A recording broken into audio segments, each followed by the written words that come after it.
Regular City Council meeting for May 16, 2023.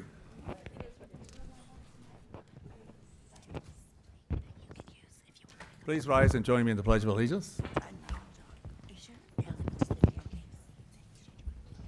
Pledge allegiance to the flag of the United States of America and to the republic for which it stands, one nation, under God, indivisible, with liberty and justice for all. Thank you. Please be seated.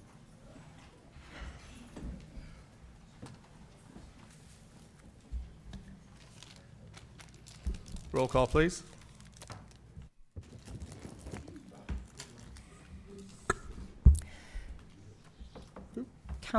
Councilmember Miriam Abadamas. Here. Councilmember Mark Joseph. Here. Councilmember David Oro. Here, yo. Vice Mayor Pierre Washington. Here. Mayor Leon Garcia. Here. Thank you. Move on now to report on closed session, confirmation of reportable action. Mr. Ross? Mr. Mayor, members of the council, members of the public, your council convened in open session at 5:31 p.m. to ascertain if there were any public comments on the matters agendized for closed session. There were not, so you then adjourned to closed session to address those matters. You concluded your closed session at 6:27 p.m. With respect to the closed session matters agendized, I will do a written report upon return from closed session consistent with the provisions of Government Code Section 54957.1. That would conclude the report unless there are questions. Any questions from council? No, sir. Seeing none, hearing none. Thank you, Mr. Ross. We'll move on with our agenda this evening to proclamations and presentations. First off, I guess our great honor to have this proclamation, City of American Canyon Proclamation, Memorial Day, May 29, 2023. Whereas on Memorial Day, we undertake our solemn duty to remember the courageous men and women who made the ultimate sacrifice in defense of our country and the cause of freedom around the world. And whereas as we honor those who answer this call to duty, we understand and appreciate the values of patriotism, citizenship, commitment, honor, and duty. And whereas when we consider the sacrifice, we must never forget freedom comes at a cost, and we are the beneficiaries of their sacrifice. And whereas even though the loss of a fallen hero can never be replaced, Memorial Day is an opportunity for all of us to recognize and honor our military fallen and Gold Star families through faith, love, and peace. And whereas the American Canyon Troop Support, Vallejo VFW Post 1123, Napa American Legion Post 113, American Canyon Lions Club, Boy Scouts Troop 7062, Scud Cap Troop 7178, joining Gold Star families, various community leaders, and members will be gathering in remembrance at Veterans Memorial Park on May 29, 2023, for Memorial Day ceremony.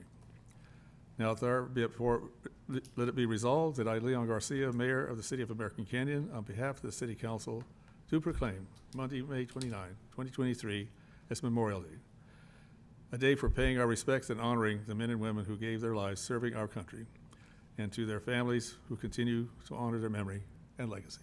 Thank you.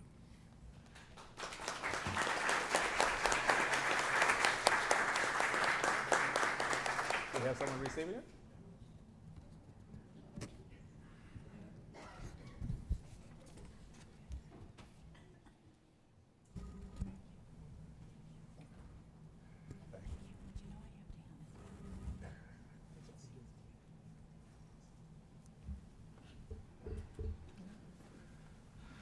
So if you could tell everyone a bit about our plans for Memorial Day.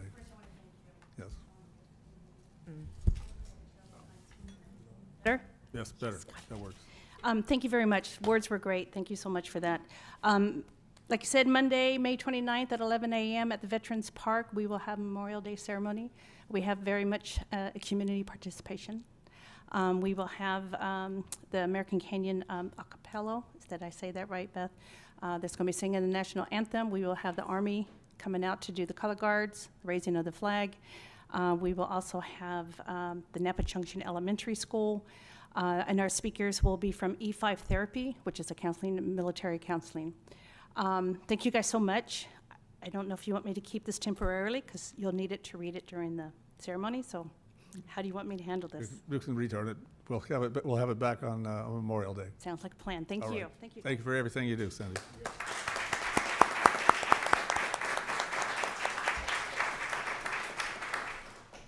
Just a comment, I would just say, really appreciate the way Cindy Biederman does Memorial Day. It makes it very, in a way, very personal and memorable. I appreciate it. Your friend has punch, yes.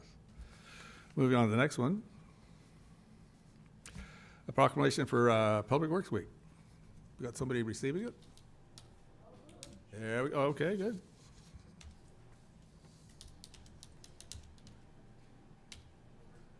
Yeah. All right, yay.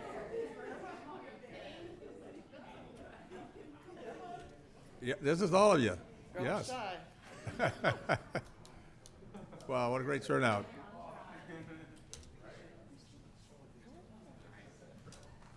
That's right, it's here honoring everybody who works in Public Works, yes. All right.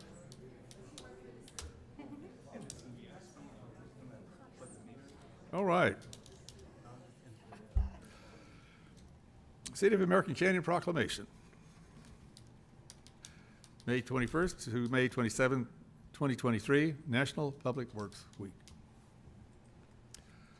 Whereas public work professionals are the behind-the-scenes employees who focus on infrastructure, facilities, and services that are of vital importance to our community, and their work is essential to the public health, quality of life, safety, and well-being of the people of the City of American Canyon.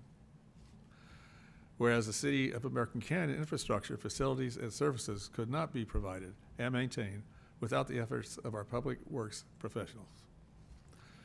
And whereas the City of American Canyon Public Works and Maintenance and Utilities Department workforces are diverse, hardworking group of dedicated first responders, including engineers, supervisors, lead workers, maintenance workers, mechanics, technicians, and water and wastewater operators who are responsible for maintaining and improving and protecting our city streets, creeks, water treatment, wastewater treatment, public buildings, parks, public landscaping, and structures and facilities essential to the sustainability of American Canyon.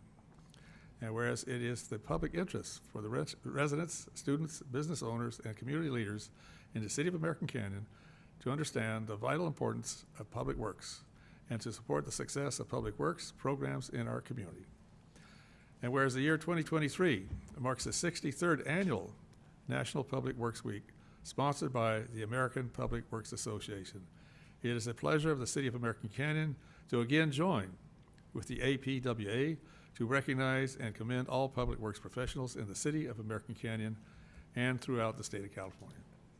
Now, therefore, let it be resolved that I, Leon Garcia, Mayor, City of American Canyon, on behalf of American Canyon City Council, do hereby proclaim this week, May 21 through May 27, 2023, as National Public Works Week in the City of American Canyon.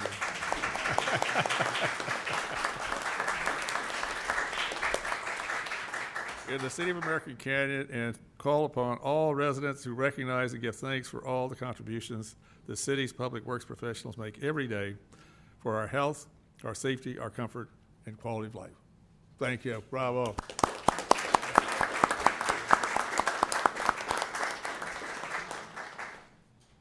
And I hope you enjoyed a little appreciation expressed today in the form of random acts of lupia.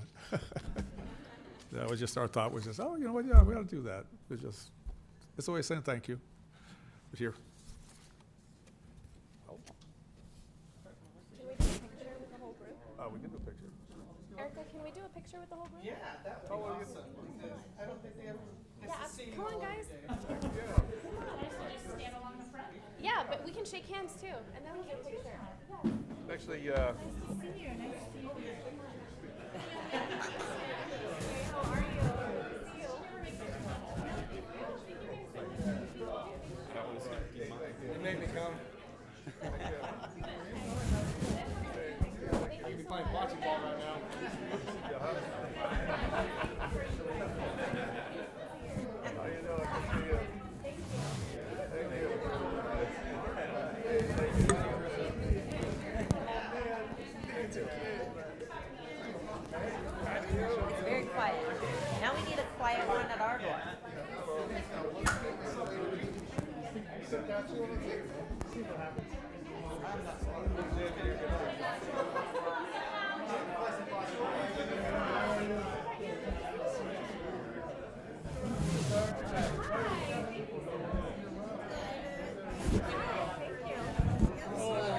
Welcome. She doesn't go with that. Hand it out to somebody. Oh, here we go. I want to see you coming downstairs. Hi, good to see you. Been a while. How you doing? Hello. Thank you.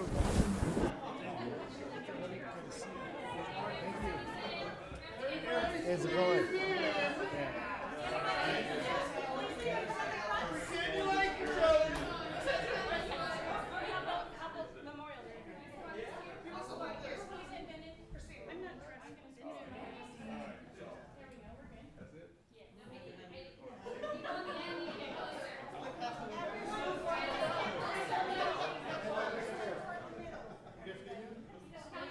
Vice Mayor Washington and Councilmember Joseph, you guys are waiting to cut off. Erica, Ricky,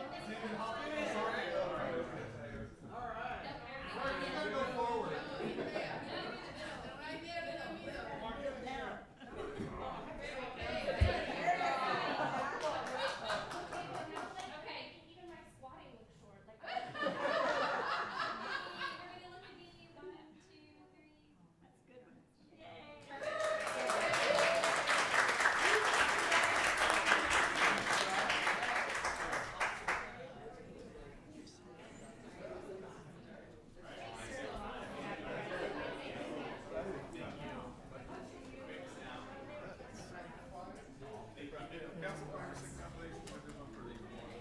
Okay, so bring it. For what?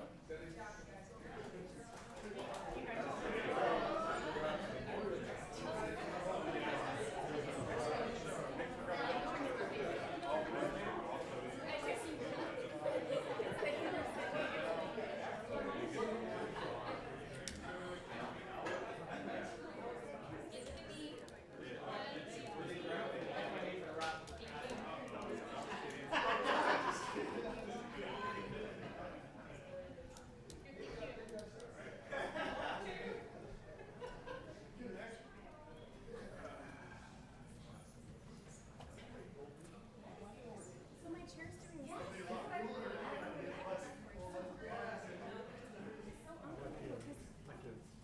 What's the matter? It's so uncomfortable. All My right. chair's doing that thing again where it's slanting forward. It's like kicking me off. My chair's like, don't sit with me today.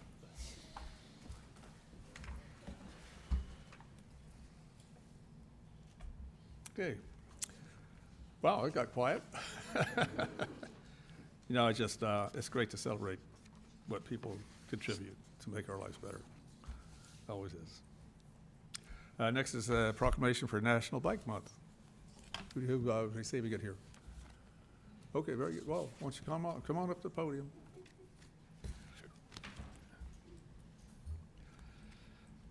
See, we're having a bike bash coming up on the 20th, yes, at Community Park 1, 9 to noon. Very good. Good evening, welcome. Great pleasure to present this proclamation. A lot of us are very much into cycling, and I just was at the one they had in Napa here a weekend or so ago. Yeah, that was huge. City of American Canyon Proclamation. May 2023 as National Bike Month. Whereas the City of American Canyon recognizes May 2023 as National Bike Month, which creates an opportunity for our community to celebrate simple joys of getting outside and riding a bike. And whereas bicycling stimulates fun and inspires a healthy and active lifestyle for all ages and skill levels. And whereas the bicycle riding is an environmentally friendly form of transportation that increases air quality, reduces air pollution, carbon dioxide, and greenhouse gas emissions that contribute to global climate change. And whereas having bikeways are good for the entire community, calming traffic and reducing congestion on roadways, creating a safer environment for people walking and children playing. And whereas bicycling can help improve mental health by reducing stress, anxiety, and depression, and can enhance creativity and productivity. And whereas bike Programs like Bike Safe Routes to School, Bike Bash event, family biking workshops, and Bike to Work and School Days provide critical opportunities to both educate and encourage members of our community to walk and bike. And whereas the City of American Canyon encourages people, everyone, to bike to work or school on Thursday, May 18th, 2023, and pledge to ride their bicycle for short trips at least once a week throughout the month of May 2023. And whereas the City of American Canyon encourages everyone to participate in our Bike Bash event on Saturday, May 20th, 2023, from 9 a.m. to 12 p.m. at Community Park 1, in partnership with Napa County Bicycle Coalition, American Canyon Police Department, American Canyon Fire District, and American Canyon Cycling and American Canyon Bike Shop. Oop, there's more. Now therefore be it resolved that I, Leon Garcia, on behalf of the entire City Council, do hereby proclaim May 2023 as Bike Month, and on Thursday, May 18th, 2023, as Bike to Work and School Day in American Canyon. Thank you.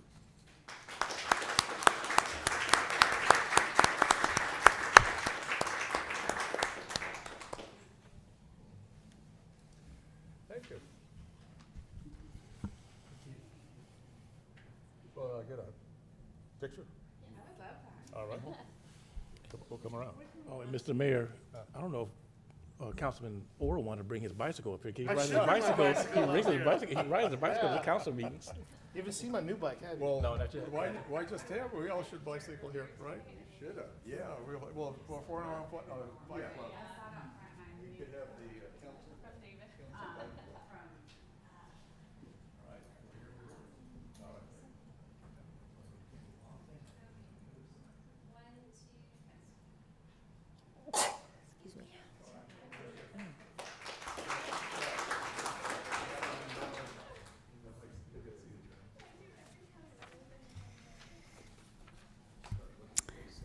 Thank you so much for this proclamation and the honor of receiving it. I'm Kara Werner with the Napa County Bicycle Coalition, and while for us every month is Bike Month, we know that's not true for everybody. And so it's really important that cities recognize a Bike Month and take that extra effort to encourage folks to ride for all of the wonderful reasons that you mentioned in the proclamation. And in American Canyon in particular, I think you have so many sort of assets and things to leverage to bring about a bike-friendlier community.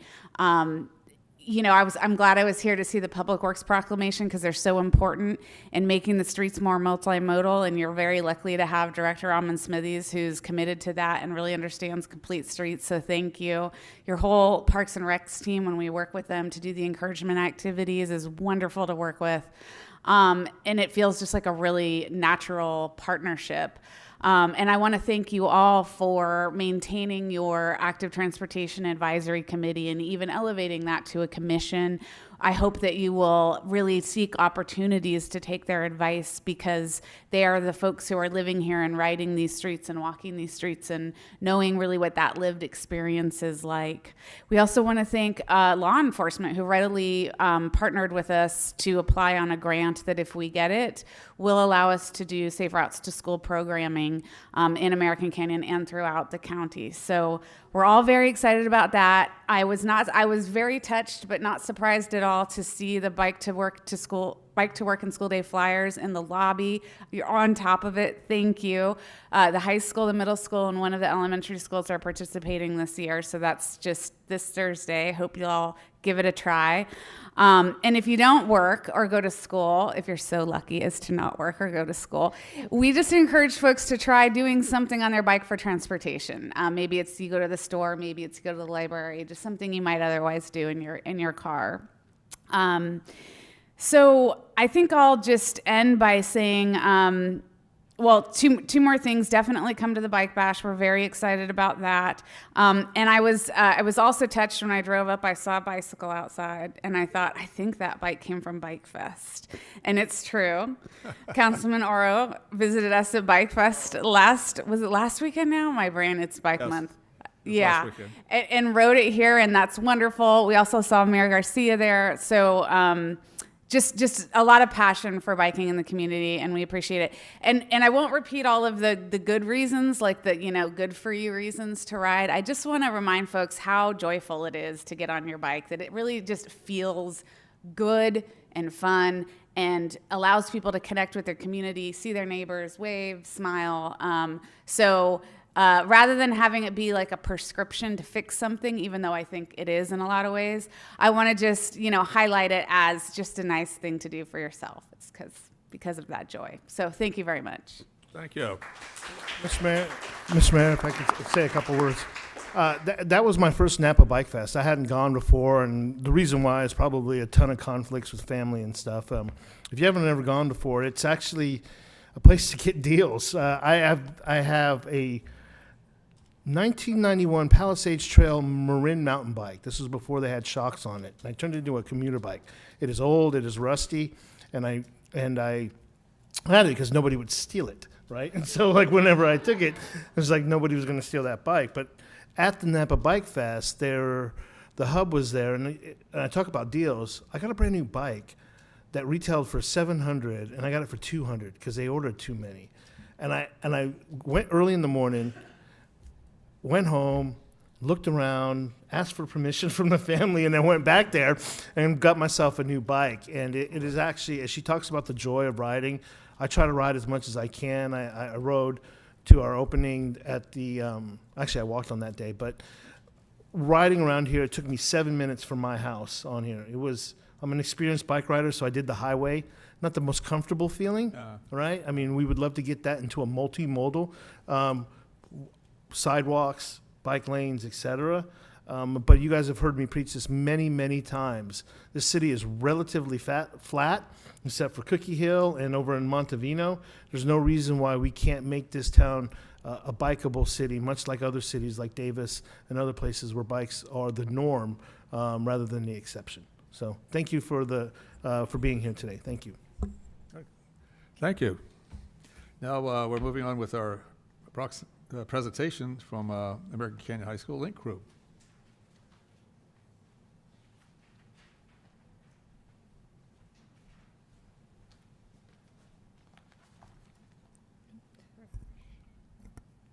Hello everyone, my name is Jillian. And I'm Ava Costa, and we are current high school students at American Canyon High and Link Crew leaders in charge of the Betting on Our Future campaign.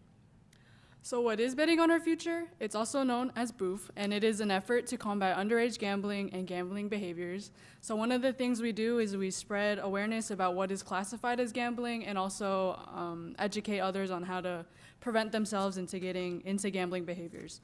Some of the things we do for our campaign are create a graphic, which Ava's handing out now. It pertains to a certain theme of our year.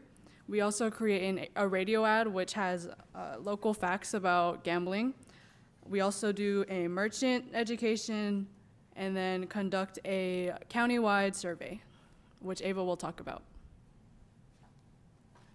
So the graphic that we just passed out now is a representation of our theme this year, which is Leave Your Mark. So as you can see, we see a girl here crossing out a lottery ticket. So we want to present this message to our youth about saying no to gambling and leaving your best mark on the world. And then for our radio ad, we basically took local facts from Napa County youth and used them and put them into the ad to help educate and spread awareness about it. And then we also added different resources for anyone who was in need of help with gambling or gambling addiction. And then for what we do for our merchant education is basically Ava and we go around to different local businesses and we basically do the same spiel where we tell them about gambling and the detriments of it.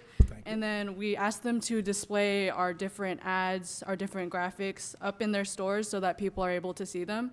So for example, if you go to the local Perry's Pizza or the local 7-Eleven, if they still have it up, you can see our last year's campaign displayed there.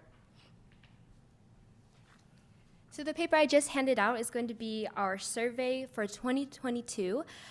Every year we actually conduct this survey and send it out to everyone in our county. And the results here are actually representative of our entire state as a whole.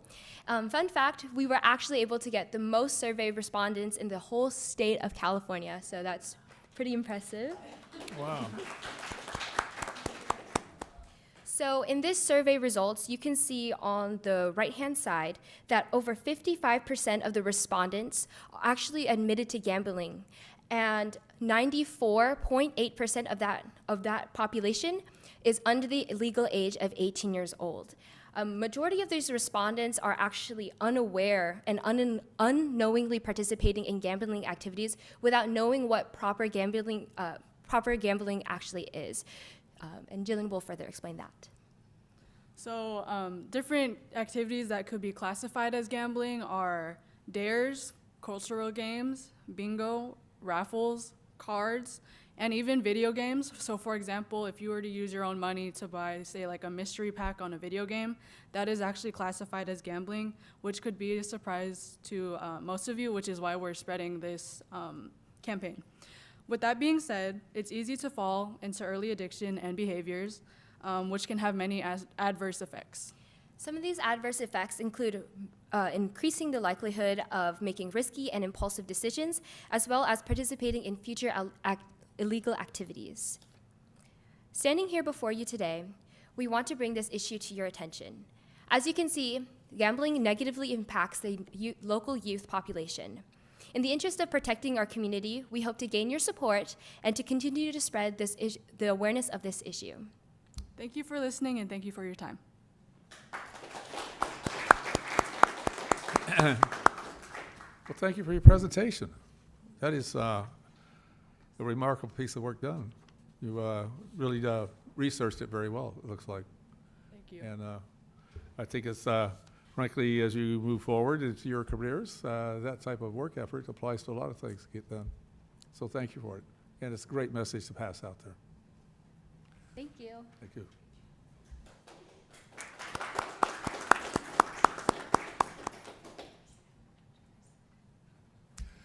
And go Link Crew. Yes. Okay. Next is a presentation from Rotary of Napa and Spirit Horse. Good evening, Good evening. Mr. Mayor, members of the council.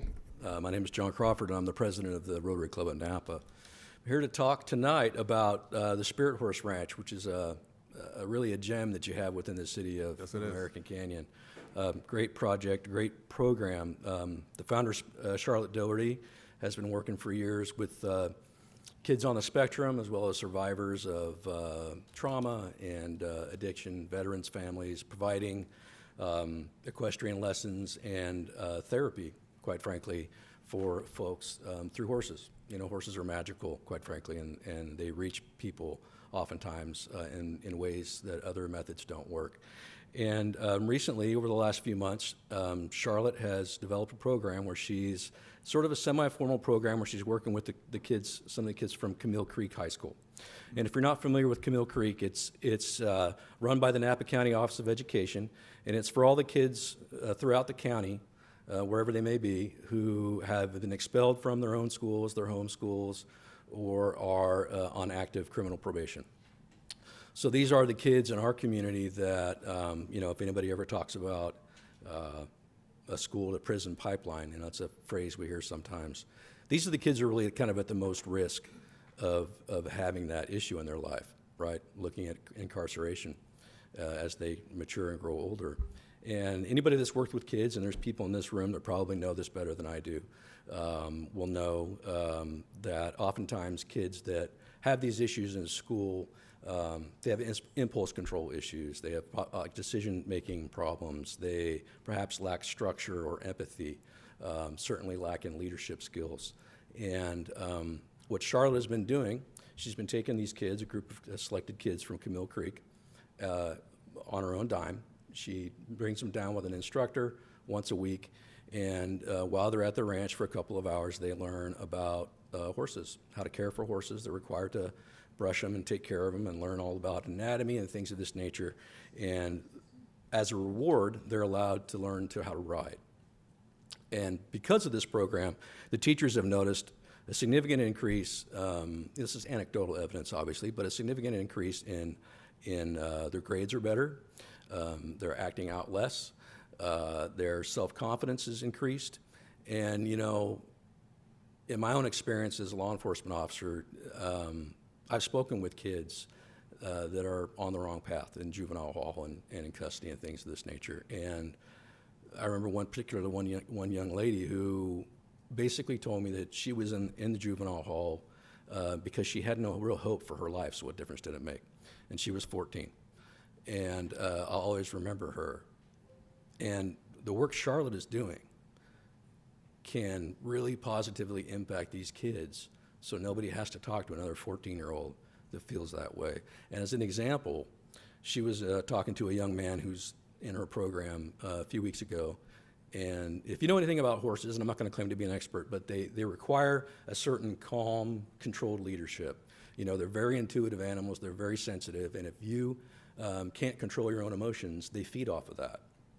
And so we call that kind of calm leadership, right?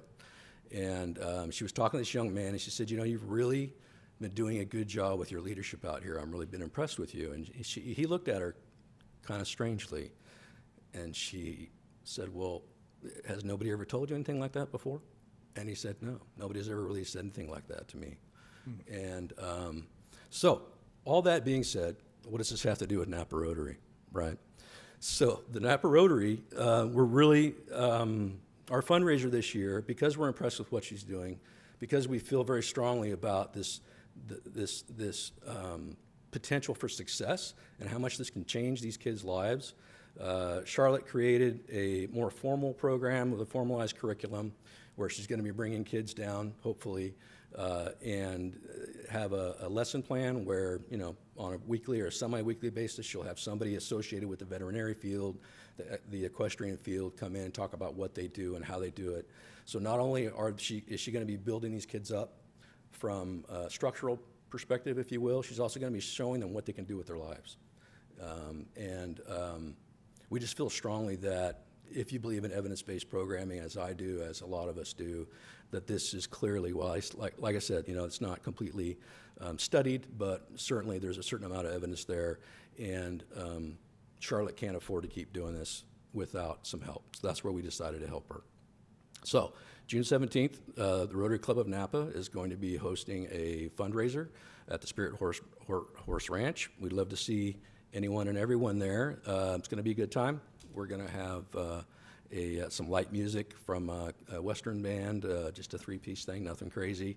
Cornhole, some trick roping demonstrations, of course, some good barbecue from the Stanley Lane Smokehouse, and we'd love to see people there. Tickets are $75, and there are sponsorships available. I brought some examples with me. One of the things we want to do is to build her a larger arena.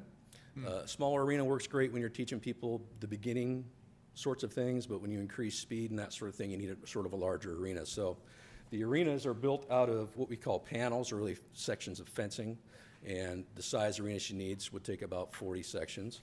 And so what we're encouraging people to do is to make a sponsorship donation of about $200, which covers basically one section. And in return for that, you would have your loved one's name you can do in memory of, you could do your business logo, you know, maybe an inspirational quote, something like that to help lift people up when they're feeling down. And this will be displayed on all the panels, or, you know, each individual panel hopefully will have a sign. So we're shooting for 40. Of course, obviously we'd take more than that. But I'd love to see any of y'all's name on one of these signs, or anybody in the city that would like to contribute, their business name or anything else. Love to see that too. So you can find out more information at naparotary.org. We also have the way to sign up either through that website or on Facebook, the Rotary Club of Napa. There's a link to Eventbrite, and that will take you to your ability to purchase tickets or even make sponsorships or whatever else you'd like to do. If anybody had any questions, glad to answer them.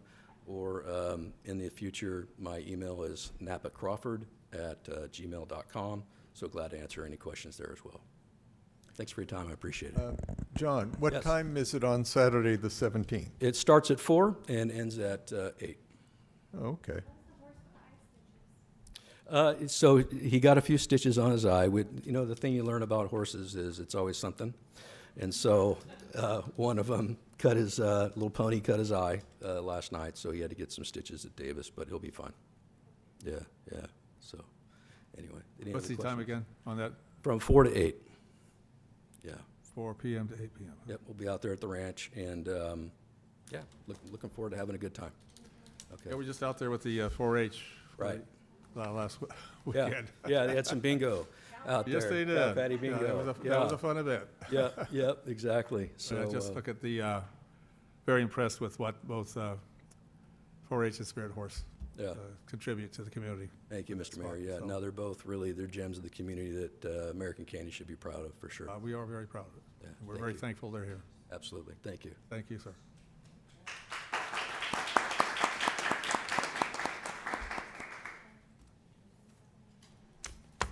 Okay. Well, thank you. We are now moving on to public comment. Items not on the agenda. I have no speaker cards. Okay. Anybody in the audience have One hand raised. have a comment? Go ahead, Justin. Hello. I am Justin Hull. I've been American about 37 years.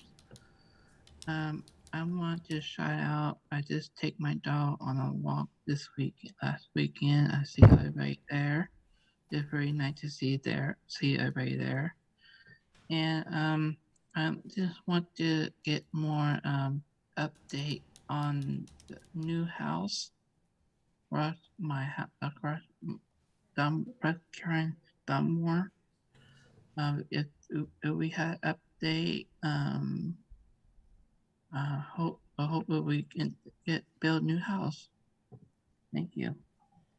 Thank you. A new house, I'm sorry, I didn't catch that part about what specifically about the new house? The buy house was in Karen Dunmore. The hill Yes. over by the church. Thank you. Is it that 4-unit housing project by your house, Justin? Is that what you're talking about? Yes, Yeah, that's the one. not a bad question. I think the lot was for sale. I don't know if anybody knows more than that. Property is currently for sale. That's about all we know from that. So there's no approved plans to build Yeah. any houses just yet. So we know right now, Justin, it's up for sale. We don't have anything on a buyer yet. But thanks for your comment. Anybody else online? No other hands are raised. Okay. Anybody in the last opportunity, anybody in the audience, any item not on the agenda? Please. Good evening, everyone. I'm Janelle Selleck with the American Canyon Community and Parks Foundation. I just wanted to extend a heartfelt thank you to city staff and council. This past weekend, we unveiled our new mobile classroom called the Outdoor Connection at Trailside Learning Center. And we've had nothing but real positive support from the city and a lot of folks, a lot of department heads here helping us get that unveiled. The ribbon cutting went very well. We had a few sponsors there. We had a few electeds. We're just real thrilled to unveil this to the community, not just American Canyon, but Napa County as well. And we're working on a contract with the school district to be able to serve their schools. And we've been talking about potential work with NCOE as well. So we look forward to bringing it out. I think next will be National Trails Day with Allie and her crew. And in addition to that, we also wrapped up our final Watershed Explorers Day with 3 classes from Donaldson Way. And so we've really enjoyed working with the environmental team for the Watershed Explorers program. We've served over 305 fourth graders in American Canyon for a 3-day series totaling over 2,000 hours of environmental hands-on education. So another program that's growing with a lot of momentum, and we're really just looking forward to what's to come. So thank you. Wow, thank you.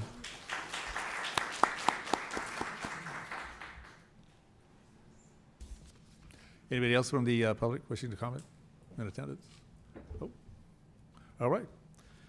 Then we'll close public comment and move on with our agenda. Agenda changes, council. If there are no agenda changes, we'll move on to the consent calendar for approval. If there's no objections, I'll make a motion to adopt the consent calendar. I'll second. Motion second, roll call, please.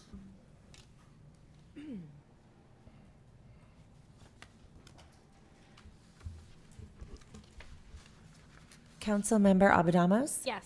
Councilmember Joseph? Yes. Councilmember Oro? Yes. Vice Mayor Washington? Yes. Mayor Garcia? Yes, thank you, council. Mr. Mayor, before we move on, can I make a quick I have a question, request. Yes? Can we take like a 2-minute recess to fix this chair so I'm not sitting like this all night? Oh, certainly. Please.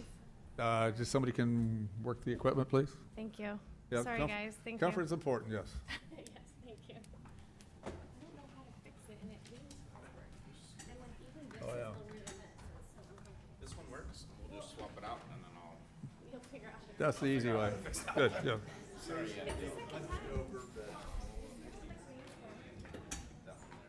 Thank you. Try it out. All right, recess. How does that feel? Much better. Very good, okay. We'll continue now on our public hearings. First up is safe gun storage ordinance. Good evening, Rick Greenberg, Police Chief. Good evening, Mayor and Council.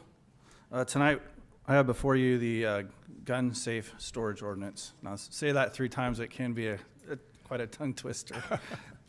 Earlier this year, the City of Marion Canyon Council, directed staff to prepare a safe firearm storage ordinance for the city. The proposed ordinance requires any person, any residence in the city to store firearms in a locked container or disable them with a appropriate safety device, which is something similar to this. Keeping a firearm locked when it's not being carried prevents unauthorized users, including children, from accessing and using firearms, which can reduce unintentional discharges, firearm theft, and unfortunate suicide. The requirements of this ordinance do not apply when a firearm is legally carried on the person or otherwise in his or her immediate possession or control, nor when the firearm is in immediate possession of a peace officer. The ordinance proposed does not create a substantial burden to persons lawfully carrying and storing firearms in the home, but it requires safe firearm storage in an effort to decrease the risk of harm to children and the community. As part of this ordinance, Marion Canyon Police Department will be doing a promoting gun safe storage with cooperation of the city and of schools, and we will be offering these at the police department during business hours, 8 to 5 at 911 Donaldson Way East at the Public Safety Building. And this is one of the device, like I said, it'll be free of charge, and it will offer the residents of American Canyon to actually be in compliance with the ordinance. And it's a simple lock. It's like a padlock, has a key. You unlock it, and it disables the firearm from being fired. Yeah, excuse me, you have instruction on how to apply that to firearm when they're given out? Yes, part of our promotion campaign will be how to use it. Okay. We'll have like a short video on how to use it, and then as well as pictures and diagrams. Right. For the council's benefit, I had a coffee with Chief Greenberg a while back, and we were talking about these types of devices. So it's helpful to know.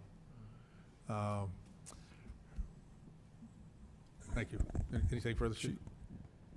Just if the ordinance passes, we'll also be providing these at our booths at the community events. So like the first big one coming up is Meet Me in the Street. So we'll be passing these out at Meet Me in the Street.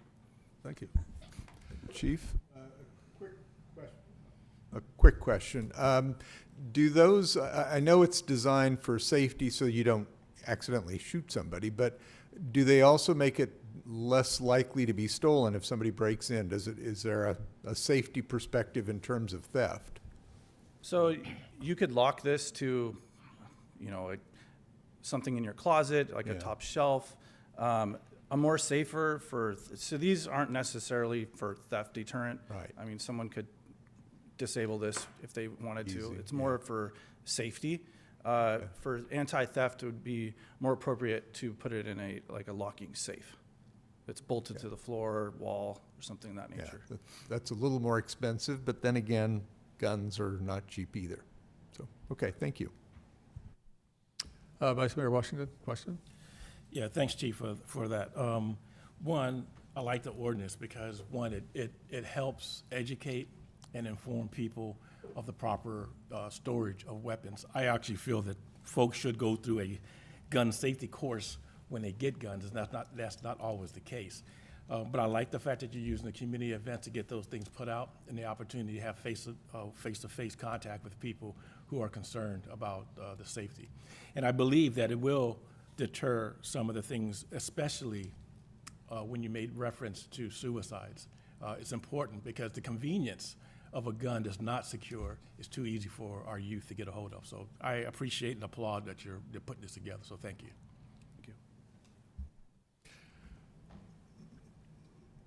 Councilmember Albadamos, question?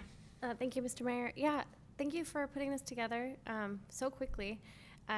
When you and I spoke about it offline a couple of times, we were talking about the informational aspect of this and how we need to disseminate as much information as possible.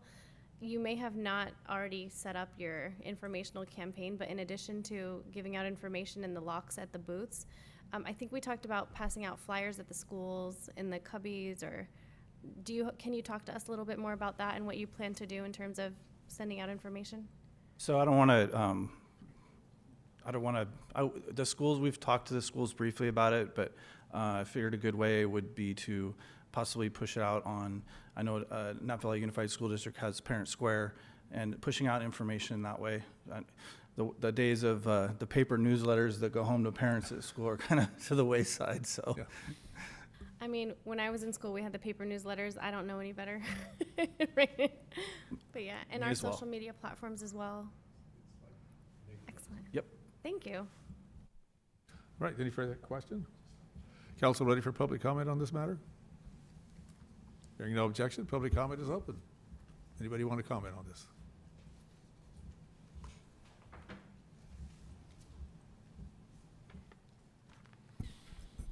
Good evening, Cindy Biederman, community member. So I've already sent you guys my emails. They were pretty lengthy. I'm sure you guys read every word of them. So I wrote this. It's a little bit shorter.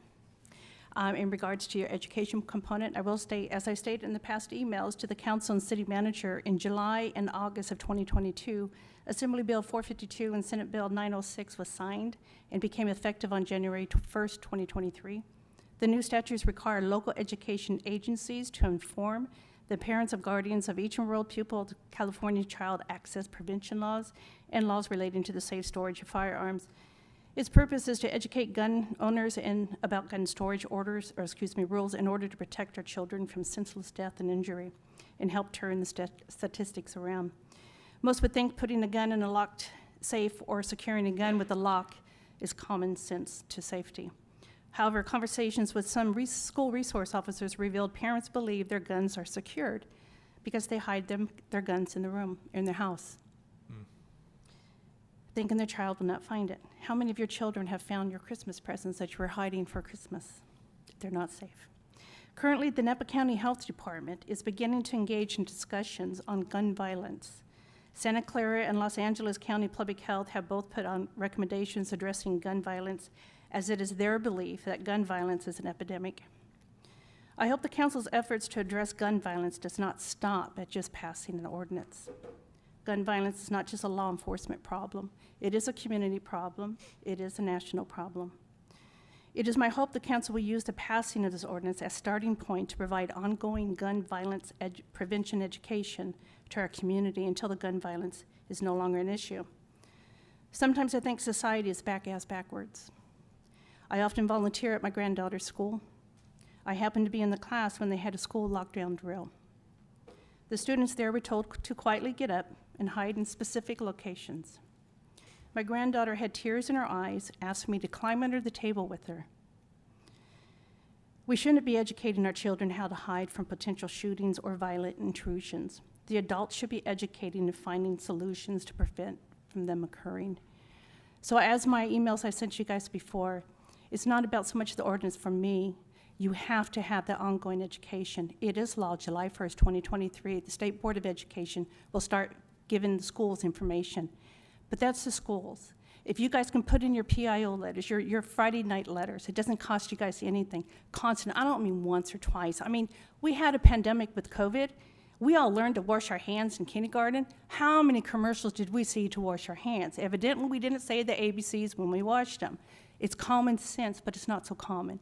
So that's what I'm asking you guys to do, to please educate, and don't stop educating until the problem is resolved. I do think we're going to see some really good stuff coming down the line. I hope you guys have your ear low to the ground to be able to jump onto that. Thank you. Thank you. Any other comment from the public? Anybody online? No hands are raised online. Okay, we'll close public comment now. We'll return to council for further discussion, desired action. Vice Mayor Washington.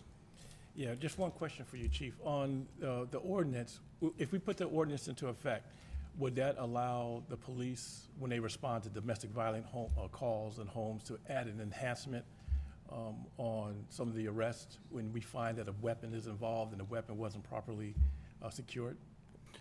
Yes, so obviously there's, we have Second Amendment issues that we have to abide by.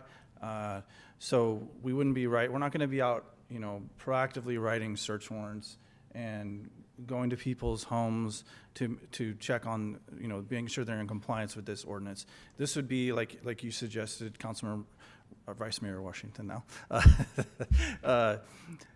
If we're lawfully at someone's home for a call for service, such as domestic violence, and we see a firearm out in plain view that's not properly stored, yes, it will.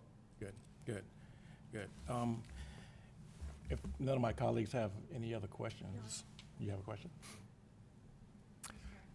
Councilmember Albadamos. Thank you, Mr. Mayor. It's actually less of a question, more kind of direction to staff. I agree with what Cindy was saying about disseminating information maybe in the newsletter.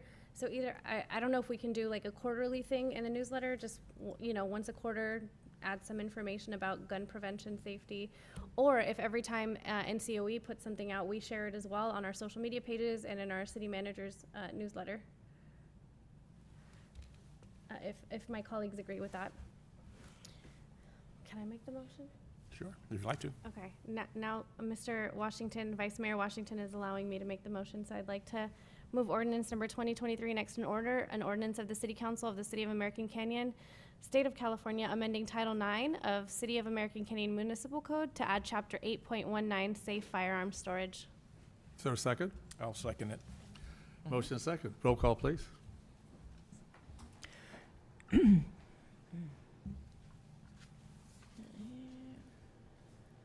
Councilmember Albadamos? Yes. Councilmember Joseph? Yes. Councilmember Oro? Yes. Vice Mayor Washington? Yes. Mayor Garcia? Yes. Thank you, Council. Thank you, Chief Greenberg. Thank you.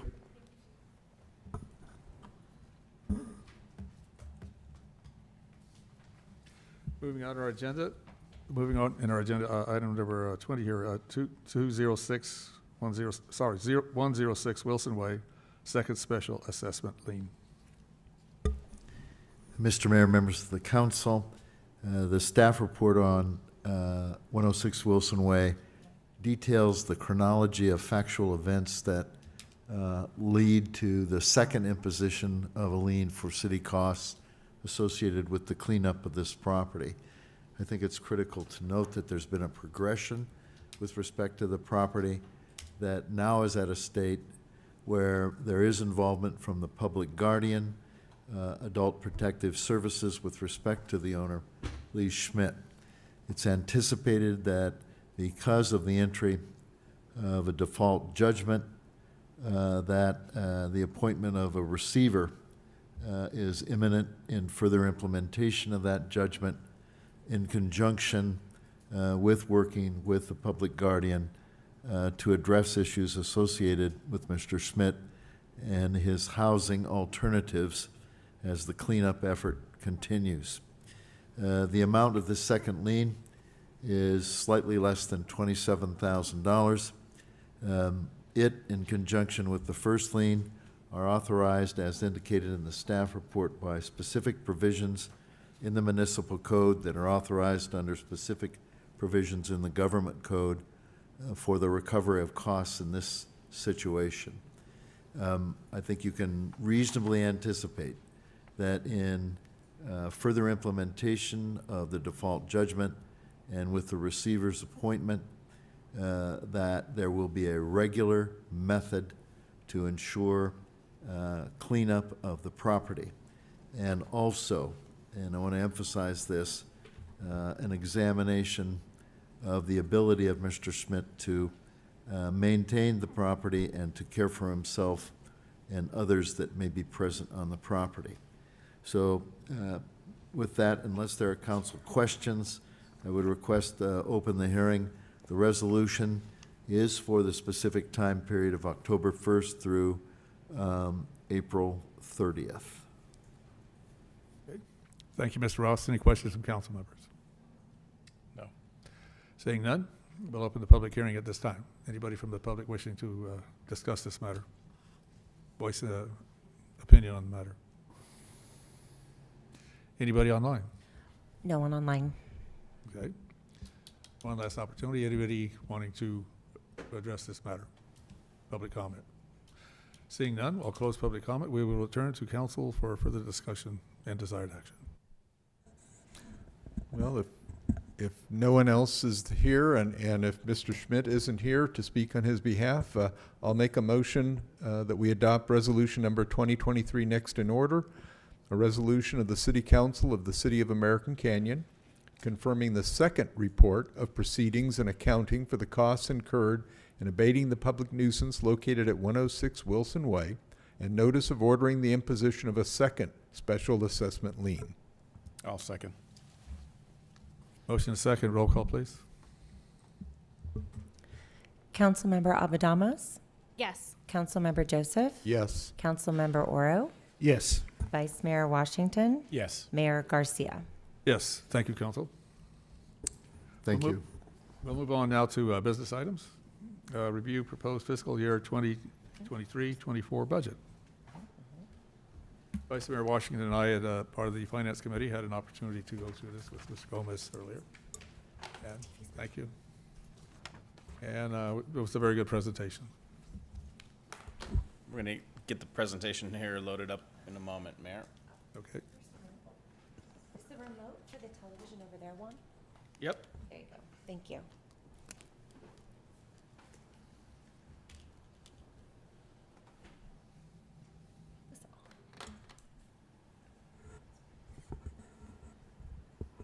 You handled that remote well. It's in the wrist. Yeah, it's in the wrist, though. Yeah, there we go. The on button. Yeah, there we go. Take it away, Juan. Thank you.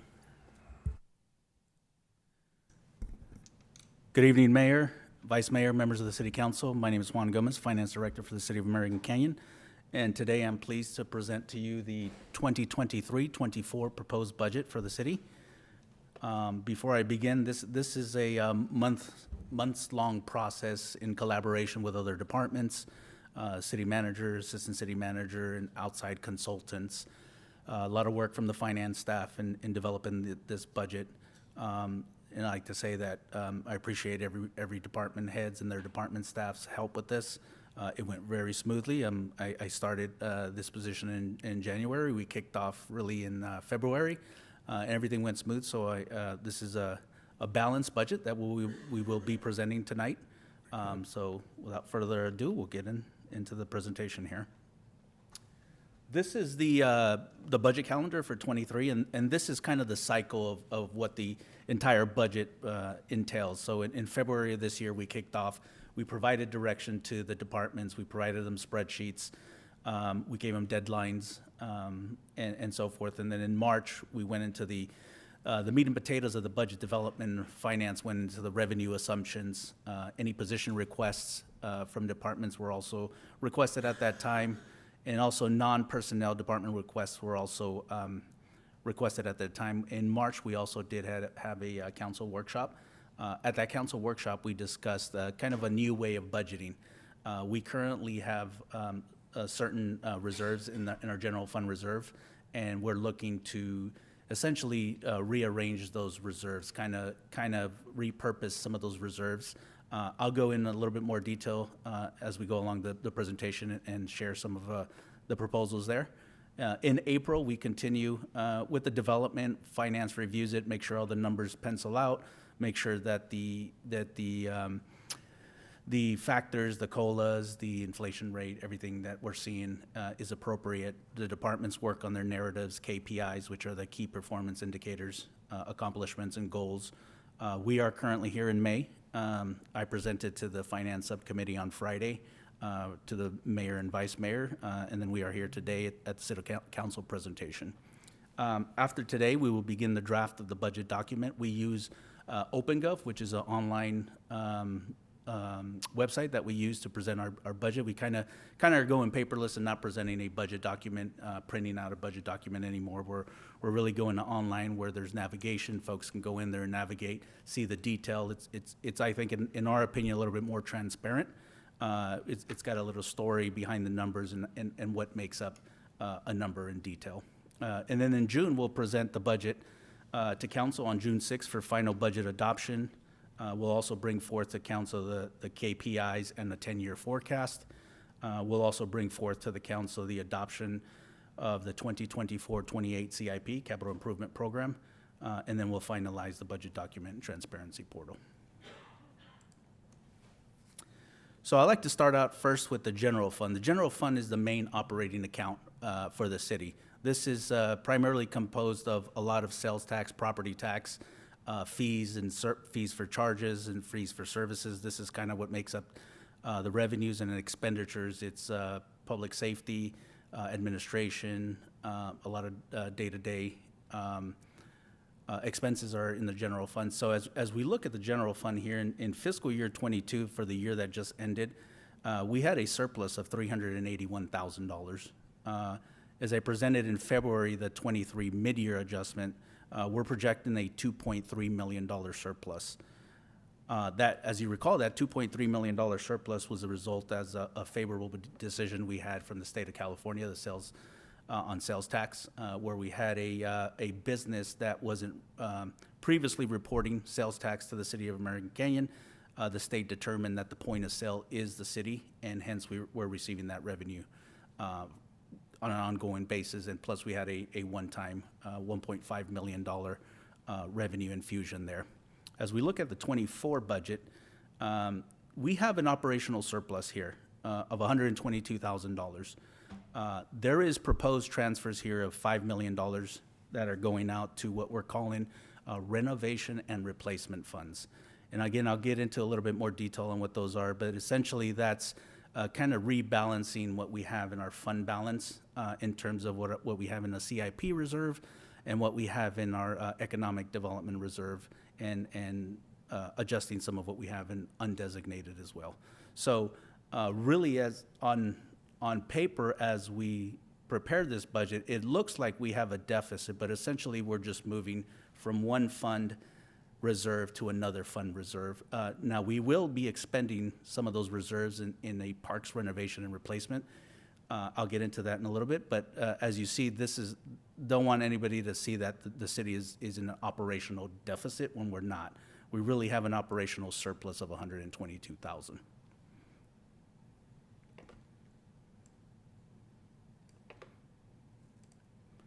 Now, what makes up our general fund revenue of $28.9 million? Well, approximately 46% of the general fund revenue is made up of property tax at $13.3 million. That is an increase of $605,000 or 4.7% over fiscal year 23. Really what that is it's a combination of things. It's a combination of the assessor applying the full 2%, which is the full amount allowed per Prop 13. So every property in the city is getting a 2% increase adjustment in assessed valuation. And it also is comprised of sales that occurred in calendar year really 22, because in order to put when the properties go on the tax roll, they go as an effective date of January 1 of every year. So this would have been January 1 of 23. And that's going to provide us the revenue assumptions for fiscal year 24, which starts July 1st of 23. And what we saw in calendar year 22 was that, homes were still selling at a fast pace. Interest rates were still relatively low. Housing market was still relatively hot. This was in the spring and summer of 22. So as those houses are sold, they're reassessed at at the market value, at the sales value that they were sold at. So that increase in appreciation obviously results in an increase in property tax to the agencies. And we've seen this dollar bill before. This is of the dollar that every resident pays for their property tax, the city receives approximately 29 cents of every dollar.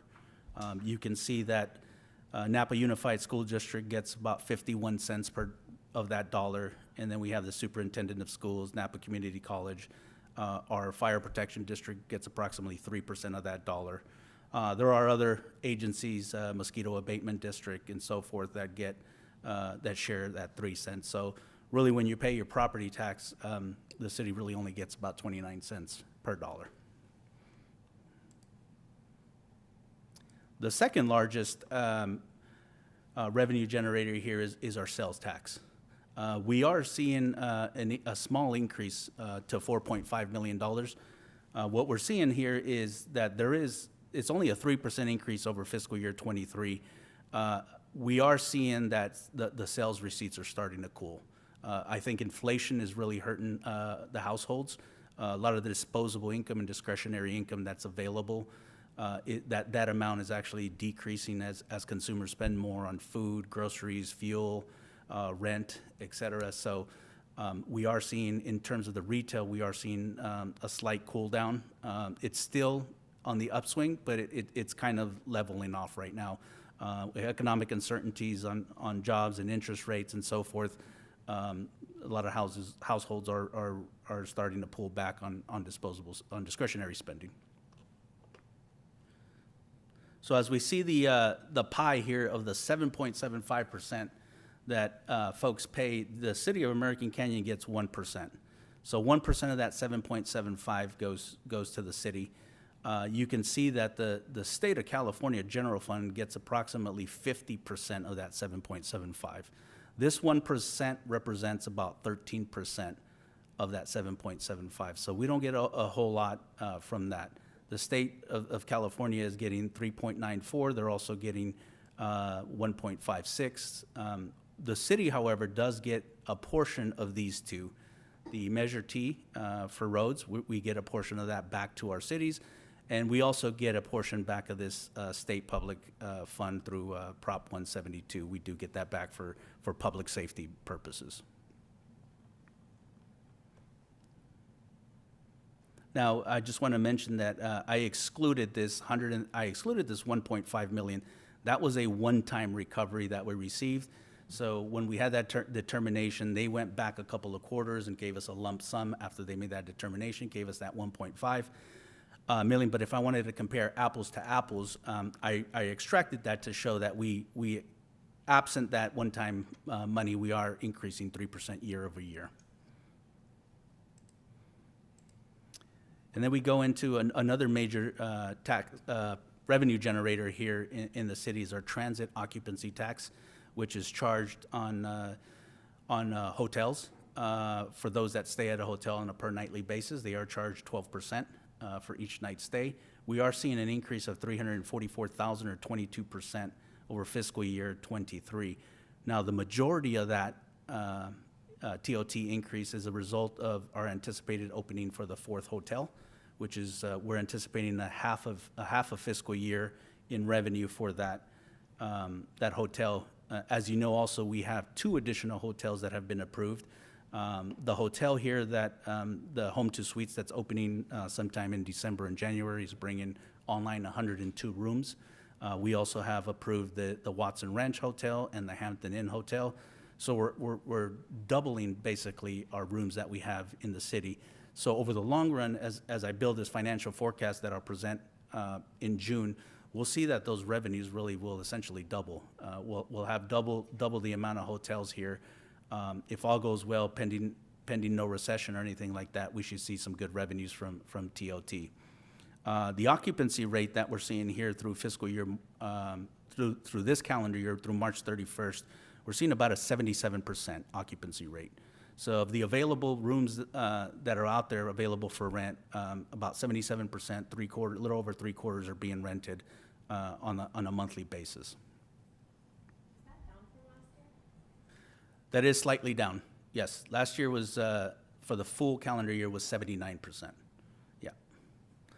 Again, this is through the first 3 months, really not kind of the real heavy travel season. We see those occupancy rates pick up in the summer.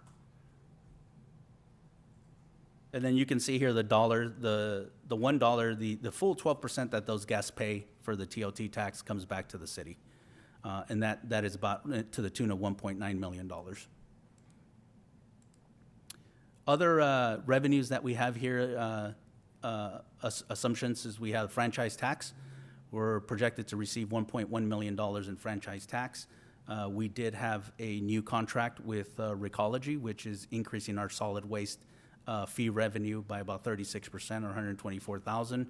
Again, we get franchise tax revenue from PG&E for natural gas, electricity, Comcast, et cetera, for cable TV. As those fees and those prices for natural gas and electricity go up, the franchise is a percentage of those revenues, so those will also increase as well. Building permits and plan checks continue to move along. They continue to trend upward. As you've seen, if you drive around the city, you see a lot of development activity. We are projecting $1.2 million in building permits and plan checks, an increase of $107,000 or 10% over fiscal year 23. Those will continue to increase. I think we'll continue to see these increase for the next 2 to 3 years as those developers begin to take out permits and build out the city here. Interfund transfers for support services at about approximately $2.4 million, increase of 25% over fiscal year 23. Those are for support services paid by other funds for support services like finance, HR, administrative, city clerk's time, all those administrative supports, they're charged. And the majority of this money here, though, or the bulk of this here is that the water and sewer fund pay for approximately 3.5 FTEs in utility billing. So those folks in the finance department are charged to the general fund, but we seek reimbursement from the water sewer funds. We do a true-up at the end of every year. And then parks and recreation revenues, we're seeing about $413,000 in revenue. We're budgeting flat here for the revenues for other programs, but we are bringing online a new day camp program that's projected to bring in about $77,000 a year. At the old Napa Junction School, we're getting that ready for that day camp program here in the near future. As we go, so we saw general fund revenues of $28.9 million. We're looking at general fund expenditures of about 28.8. We saw that slight surplus of $122,000. The expenditures are made of primarily 33% of that dollar amount is made up of salaries and benefits for our employees. Police services, $8.5 million, or approximately 30% of the total. That's a 10.9% increase from fiscal year 23. What we have in the proposal, I don't have a slide for new position requests because really we only have one position request, and that's going to be for this traffic enforcement supervisor. It's a sergeant that we're projecting to bring in October of 23, and that sergeant will be in charge of traffic enforcement, the motor officers, the SROs, and the CSOs. So they will also alleviate the patrol sergeants for community events. When community events happen, that new sergeant will be out there taking the lead on those community events, freeing up those patrol sergeants to respond to other calls within the city. And we also have a contract amendment for approximately $172,000 for patrol car equipment. That is for an amendment with the county for patrol car equipment, radios, repeaters, antennas. So we're increasing that, but we also have a decrease of $173,000 in our ISF, because we buy those computers, we buy those radios, we buy those antennas. We're just transferring that responsibility over to the county. I think with their economies of scale and their knowledge of the equipment that they need and installation, we think that's a better use of the funding for the patrol car equipment. And then we have internal service fund charges. That's an increase of 47% or $680,000. Those are ISF charges that we pay for IT, legal, building maintenance, fleet. Everybody is sharing in those increases. We are receiving 14 new vehicles this year from our enterprise leasing service, so we're going to increase, obviously, the leasing costs for those will increase. But really, with all these expenditures, the city is really not immune from inflation. Just like everybody else, we pay higher costs for chemicals, higher costs for services, for plumbers, for electricians. I mean, the cost of everything has gone up. This budget reflects, that those inflationary increases throughout the organization. So we're building those in there as well. And then here is where we're going to propose transfers out to new funds. $4.9 million to what we're calling renovation and replacement funds. We're proposing a parks renovation fund, a streets renovation fund, and a building renovation fund. And then we also have $100,000 that we're proposing to our pension stabilization fund. And really what those are designed to do is those are designed to kind of offset any big spikes, increases in terms of, we know a lot of our assets are aging. We know a lot of them are going to need replacement. They're going to need, some TLC. We're trying to separate some of this funding and identify it for those assets as they wear out, and we need new playground equipment. We need to resod a field. We need a new roof on this building, et cetera. We would have that money in that bucket, so to speak, so that we can replace it, and it doesn't come as a big surprise, and it's not a pay-go, but we've deliberately set these monies aside for those exact purposes. As we can see here, this is our revenues. So we're seeing that this is a $28.9 million revenue, but as you can see over the course of the last year, going back to the fiscal year 18, we had 20 million, 22 million, 21 million, 20. This was the pandemic area. Then we started picking up again, 22 million, 28 million, and then we're kind of at 28 million here for fiscal year 24. Now, fiscal year 23, this number here, again, included that one-time, $1.5 million one-time revenue. So if we extract that there, we're more in the $27 million range here. So we're looking at $28.9 million in revenues, and we're looking at approximately $33 million in expenditures.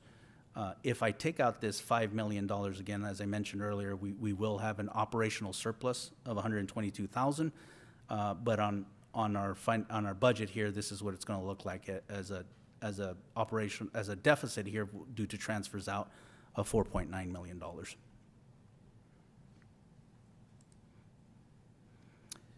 And this is what we are proposing again with these new funds here. It's a new way of budgeting. It's essentially taking care of what we currently have. We have a lot of assets. We have a lot of parks. We have a lot of buildings. We want to take care of what we have by setting aside some funding to address those needs. So what we want to do is kind of eliminate commingling of the general fund balance. Right now we have economic development reserve, we have a CIP reserve, we have an undesignated reserve, a designated reserve. What we want to do is just have just the general fund, true general fund reserves in the general fund. Again, we're proposing creating the new renovation and replacement funds to begin addressing funding needs for parks, streets, buildings, et cetera. And creating a pension stabilization fund. Pension stabilization fund will allow us to kind of offset or minimize some of those large spikes. We know already that CalPERS had a negative rate of return last year, and we're going to see some increases. This pension stabilization fund will kind of help us offset that.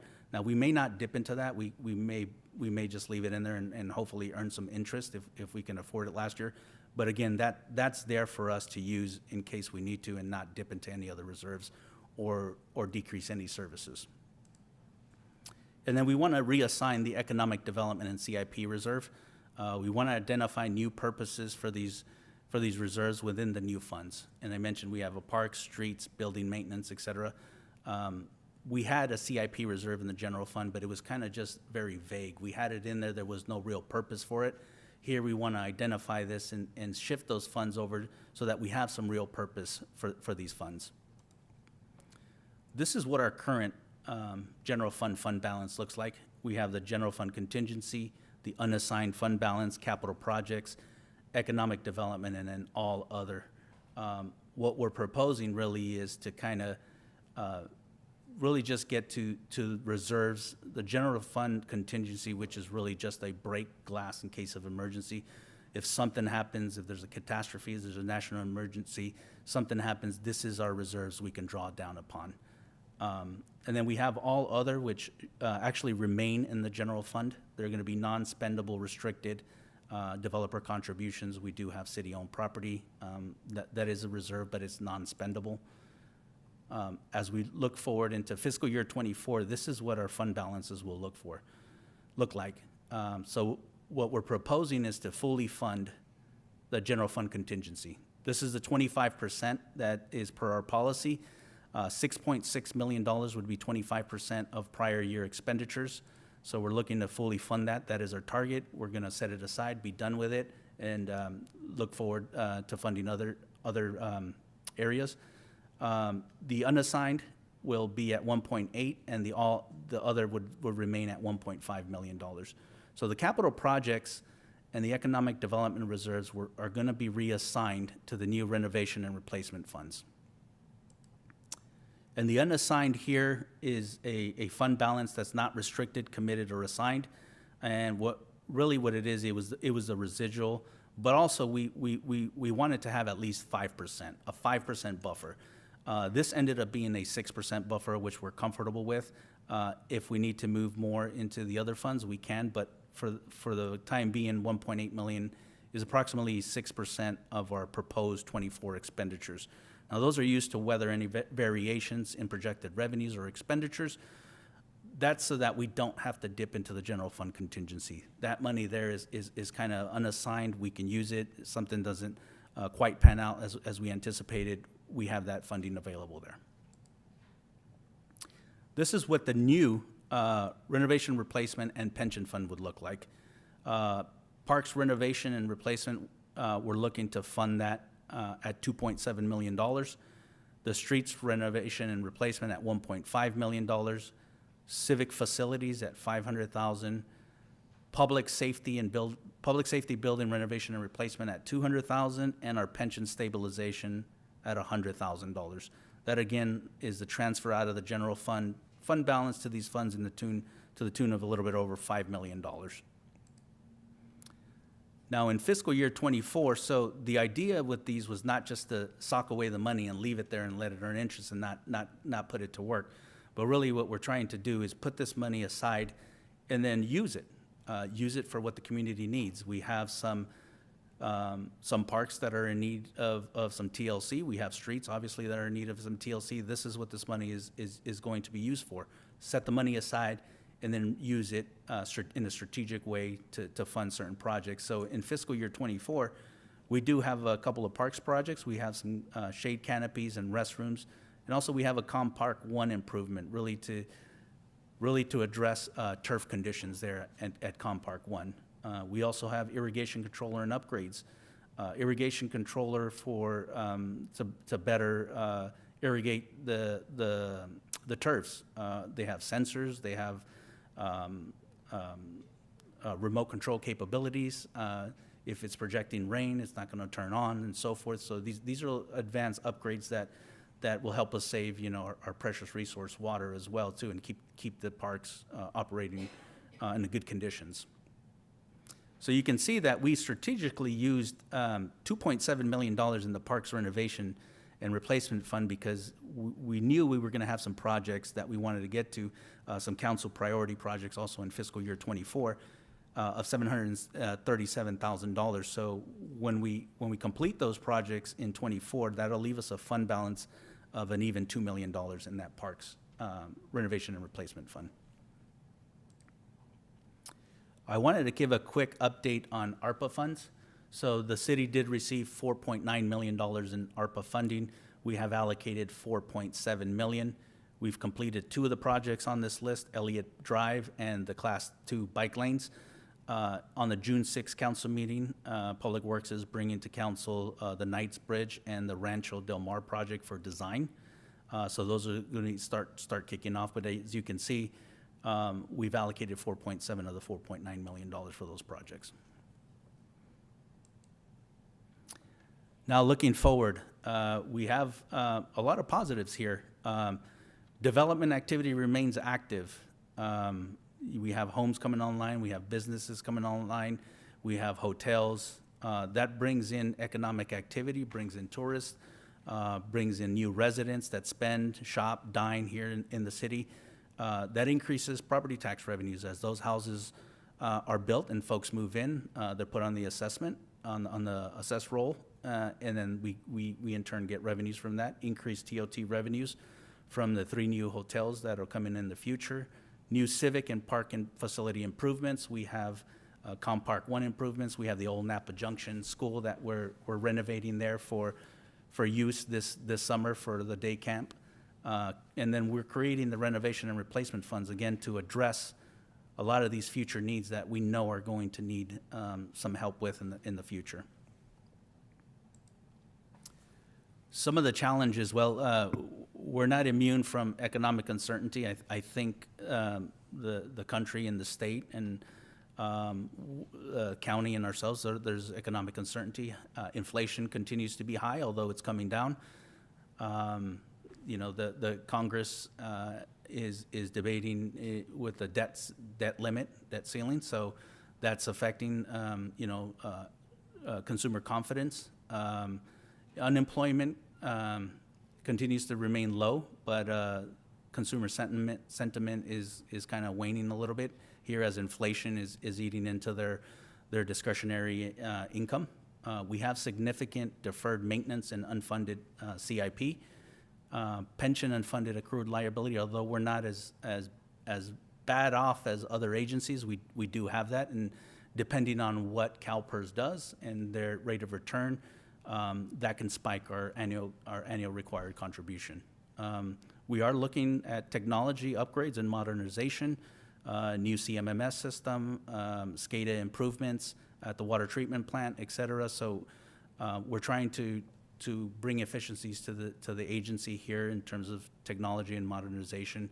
And again, as more residents come and live here, there's increased services. There's an increased need for community activities and parks, more wear and tear on our parks and our streets and so forth. So more police to patrol. So as more residents, more houses, the population increases, we do. One of the challenges is increased services and community amenities. I'm going to pause here for questions. This was the general fund. I'll get into the other funds, the special revenue funds and CIP funds, but I'll pause here and see if council has any questions for me on general fund. Okay, Councilmember Oro. Yeah, thank you. I'm going to go back to Accounting 101, which I took and I barely passed. Can you go back to the big chart with the spreadsheet, the one that looks like a spreadsheet? There you go. There it is. So at the bottom down there, the bottom right, in the gray column, the penultimate line, it says $14,000. You talked about how that looks like a deficit, but is a balanced budget. Explain that to me again. And Sure. How, in layman's terms, thank you. It's as if I had income coming into my household and I was paying my bills. So I have $1,000 coming in and I pay out $800. I have a $200 surplus. But really what I'm doing is I'm moving essentially from my checking account $200 or $400. If my checking account has a balance, I'm moving $400 from my checking account to my savings account. So the net that's coming out of my checking account is $800 plus $400, which is $1,200, but I'm only bringing in $1,000. So I still have that $400. It's just been moved to another fund. So that really is funds moving around that we already have. Correct. And why do we have to show it as a negative? Because it is a transfer out, because the fund balance, so governmental accounting is fund balance. Each fund has to have their own set of books. I see. So that's why we cannot commingle funds. We have to actually move them to the appropriate So fund. this is a general fund. We're taking out of the general fund Correct. $4.9 million, but we're taking that $4.9 million and putting it in other funds Correct. within this, like Within the city, we're Within the city. putting it into what's called internal service funds. internal service funds. Correct. Right, okay. That's where I was a little confused there. So that you have to report the general fund as a. Correct, because the fund balance is legitimately decreasing. Correct. Correct. The balance, yeah. Understood. Thank you. Councilmember Joseph. Made perfect sense to me. I don't know what was so confusing, but. And having had the benefit of offering up, I think, 20 or 30 budgets over the years, this is all, like country, or what is it, comfort food in terms of numbers. But so, number one, thank you for the report. I appreciate all the information and the details. I'm very excited about the new way of budgeting, because over the years, I've referred to it as a capital set-aside or financing deferred maintenance or whatever. This is as good as the next. So I am excited about it. The obvious question is, we're moving our one-time monies, but as we know, we've got to come up with an ongoing revenue stream. So not saying that you have that answer, but I do think this is an important first step. The next step is, where do we come up with the money to provide that annual allocation? And then to the extent that we find that out, what's really exciting is we're finally starting to get to what I've always referred to as structurally balanced budget, where all your ongoing revenues are covering your ongoing expenses, including essentially that renovation, that annual renovation allocation, if you will, or amortization of our assets. So I'm very excited about all this. I'm excited about the next shoe to fall, which is, where do we find that ongoing revenue stream? Little disappointed we couldn't find money for a sustainability position of some sort that works with the greenhouse gases, active transportation, sustainability. Although I think the next item is going to provide some clues of what we can do. But I would throw it out to the council that not that we try to tweak the budget this year, but recognize that position who could really work with all the federal funding that's coming down, the Inflation Reduction Act and so forth. There's a lot of monies out there to give to people as rebates. And so even though this position probably wouldn't pay for itself in terms of the city's operations, they could easily bring in the equivalent of their salary in terms of federal rebates, state rebates, PG&E rebates, and so forth. So I just want to throw it out there. That's a really important position we ought to give some thought to, even though I recognize there's no money here to do it. But, if we came up with $125,000 a year, perhaps first dibs might be for a position that would work in that arena. So again, I appreciate the report. I have some questions about the utility funds that we'll get to when we get to, but thank you. I think the Economic Development Fund has been sitting there for a very long time, and it's good to see are we thinking about that whole structure. So I like the way it's more compartmentalized into instead of commingling. I think it was a good move, so thank you. And to Council Member Joseph's point, yeah, as I work out the 10-year forecast, and we see what's, with all the housing that's coming online, and sales tax and hotel tax, we can definitely, and myself and the city manager have talked about how do we fund. This is essentially a good amount of seed money into these funds to address kind of these unfunded deferred maintenance and so forth. But as I kind of work the 10-year CIP, we can see how much, at what level we fund those. And it's obviously easier to say monies from new hotels or new houses or new whatever will go to that allocation before we get comfortable. I mean, the worst thing in the world is to say we're going to lay somebody off so we can set money aside to fix a park in 5 years. That Right. the optics are bad there. But brand new revenue that hasn't been spoken for, that makes the most sense. Correct. Yeah. All All right. We'll continue. All right, so we talked about the general fund. Again, with fund accounting, we have several types of funds in governmental accounting. This is a special revenue funds. This is special, it's called special revenue because it can only be used for a specific special purpose, right?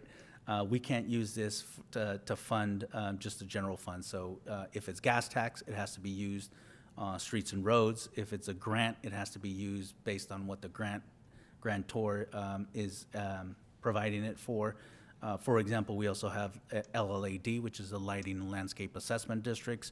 Revenues collected from those districts can only be used to maintain and expenditures in that district. So the revenues that we have coming into these funds are grants of $8.7 million for federal grants, $2.6 million for state grants, Measure T money, 1.8 million, gas tax 1.2 million, and then the lighting and landscape assessments of 687,000. Now that big number, $8.7 million, is made up of really the $5.5 million Economic Development Administration grant that we received, the $1 million OBAG, and $2.1 million in ARPA. We had originally had these revenues in fiscal year 23, but really we didn't seek reimbursement because we really didn't have a whole lot of expenditures. So we're proposing now expenditures in fiscal year 24, which means we're going to then seek reimbursement from those grants in fiscal year 24. So some of the primary uses of special revenue funds are primarily expended for the capital improvement program. Some of the major programs here some of the major CIP projects that we have that are partially funded by special revenue funds. The Green Island Road, $14 million. Recycled water expansion with county ARPA money of $1.5 million. Annual payment program, Measure T money. We have the Knights Bridge rehab and water main, which is partially funded by ARPA at $1.3 million. And the Melvin sidewalk, again, this one is 1.1 million, which is funded by the two sources, fully ARPA and Measure A. We also have lighting and landscape maintenance and utilities improvements. In those lighting and landscape districts, we have, again, the Silver Oak Park restroom. We have irrigation controls for Vintage Ranch, and then we have in Lavinia, we have Via Bellagio Playground resurfacing and irrigation controller upgrades as well. Now I'm going to be showing a lot of these spreadsheets here, but I'll try to make it with this little red highlight here. We're going to receive approximately $22.8 million in revenue into these funds. And we're going to expend approximately $25.8 million in expenditures. Now, just for the mayor and vice mayor, when I showed this last week at the finance subcommittee, we were still working on the CIP. We're pretty much almost done with the CIP program, and we had added some more projects in here. In particular, the Green Island Road, where we added the second tranche of the bonds, $7 million. So what you saw last week, we saw this number really going down to about $3 million. Remember, we had talked about that, but it's really at the end of the day, the fund balance in these special revenue funds are going to be $11.9 million. Then we go into our capital improvement funds. These are park, traffic, and civic impact fees. These are fees that are paid by developers as they build and take out permits. They pay these impact fees. It also includes our capital projects fund. Our capital projects fund really is just a fund that receives money and then expends it on capital projects. So really, at the end of the day, that fund has a zero fund balance. So revenues, we have $11.7 million in impact fees from developers, a little bit in interest. Transfers in, 25.4 million. Again, as we saw in the previous slide with special revenue funds, the majority of that money is coming in from special revenue funds and then a little bit from impact fees. The expenditures, again, we have a $24.8 million coming out of the capital improvement funds, Green Island Road, $14 million, various parks projects, 4.1, ARPA, 4.9, and an annual pavement program at 1.6. Now, when we present our CIP program to council on June 6th, you'll see that the total capital improvement program is actually $35.6 million. What I'm showing here is 24.8. You'll see in the enterprise funds that they have their own CIP funds.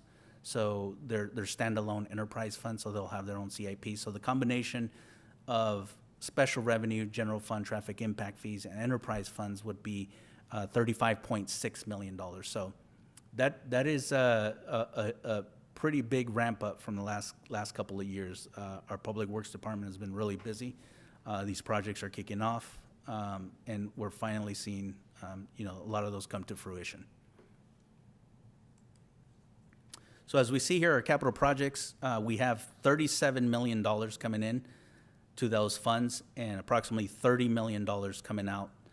So we're seeing $7 million revenue over expenditures for a fund balance of $20 million. Now, what I mentioned is we have the capital projects fund. That's a net zero. But what we have in here and classified as capital projects funds are the impact fees, the traffic impact fees, the park impact fees, the affordable housing impact fees. Those continue to have fund balance in here. So that's why we see $20 million here as fund balance. Those are primarily impact fees. Those are really not the capital projects fund itself. Now, as we look at debt service fund, we have debt service on this building, City Hall, annual payments of $468,000. There is outstanding debt on this building still of $4.6 million. We have an NG loan debt service to the general fund of $37,000. Now, NG was a citywide energy and efficiency project. We had installation of solar panels, battery storage, LED light retrofits, and HVAC controls. We do have that NG amount, that loan amount was $5.2 million. The general fund portion is $800,000. Now, the City Hall debt has an interest rate of 2.6%, and NG has 1.9%. So given where we are now with higher interest rates, we locked in some pretty good rates a couple years ago. And the debt service funds really is just an in and out. We receive $505,000, $505,000 goes out. All right, here are our water enterprise funds. So as we look at water operations, we have revenue of $10 million and expenditures of $13.8 million. Some of those expenditures are transferred out to the CIP of $1.7 million. And then intra-fund transfers, again, I talked about the water CIP that these enterprises have in their own CIP projects, $2.1 million. At the end of this year, there's a projected fund balance in the water enterprise funds of $29.2 million. The $1.7 million is made up of several things. It's made up of $917,000 to the recycled water fund for recycled water expansion. It also includes $596,000 for the Knights Bridge reconstruction and water main improvements. And then also some improvements to the SCADA systems, supervisory control and data acquisition systems that monitor water levels, pump levels, flow levels, chemical levels, et cetera. So that's $250,000 there as well. The intra-fund transfers are mainly for $1.6 million for annual water main replacements and $350,000 for water media filter replacements at the treatment plant. And then here is the CIP fund projects of 1.6 for annual water main replacements and the 350 there. The Water Capacity Fund, we have revenues coming in this year of, or in '24 projected of $8.6 million, up from $1.9 million in fiscal year '23. That is water capacity fee paid, it's an impact fee that is paid by developers. That is for their, essentially for their buying into the system or for the expansion of the system to accommodate that additional development, whether we need to expand the system, the treatment capacity, the pumps, et cetera. That's what that capacity fee fund is used for. And I want to mention also that we do have a rate study in progress. We're looking to bring that to council sometime in the late summer, early fall. And then we're looking at all the costs associated with the enterprise funds, water, sewer, and the recycled water fund as well. And here's the proposed budget here for the water enterprise. Revenues coming in of $20.6 million and expenditures coming out of almost $16 million for a positive $4.6 million for a fund balance in these funds of $45 million. Again, this $4.6 million, we saw an operational deficit in the water operations fund, but these funds are all combined into one water enterprise. And the majority of this revenues over expenses is the water capacity fee. Can I ask a quick question here? Where is depreciation showing up in this budget, or is it? We do not show depreciation. We've historically shown depreciation in prior budgets, starting with the fiscal year 2023 budget. We removed depreciation, so we're not showing depreciation here. Now, depreciation is a non-cash item. Really, it doesn't affect revenues or expenditures. So when we're building this budget, it kind of skews, in my opinion, it kind of skews, the true net either income or net loss of a fund. So we've kind of extracted that already. Okay, well, that explains, I couldn't see a number big enough to be that, and that also means that when there's a deficit, it's a real deficit. It's not like, yeah, that's okay, it's the depreciation, it's not a cash thing. So that's good to know. The only other comment is, I don't know if it's under supplies and services, the water purchases that we make, because it's such an important part of the water fund, it might be worthwhile to make it its own line item for purposes of presenting for the future, just because that's, sometimes, especially in a drought, that can kind of start dwarfing all of our other water costs. Yeah, that is embedded in supplies and services, correct. But we can definitely call that out in a separate line item. Great, thank you. Question, just looking down the road, Sites Reservoir. At what point should we start looking at cost, et cetera, with that projection? I'll defer to the city manager on that. Thank you, Juan. So yeah, Sites Reservoir, we have budgeted. We're still in the pay-as-you-go phase of the Sites Reservoir project. For those who don't know, Sites Reservoir is a large new surface water reservoir being constructed near the town of Maxwell, west of I-5 and then northern half of the state.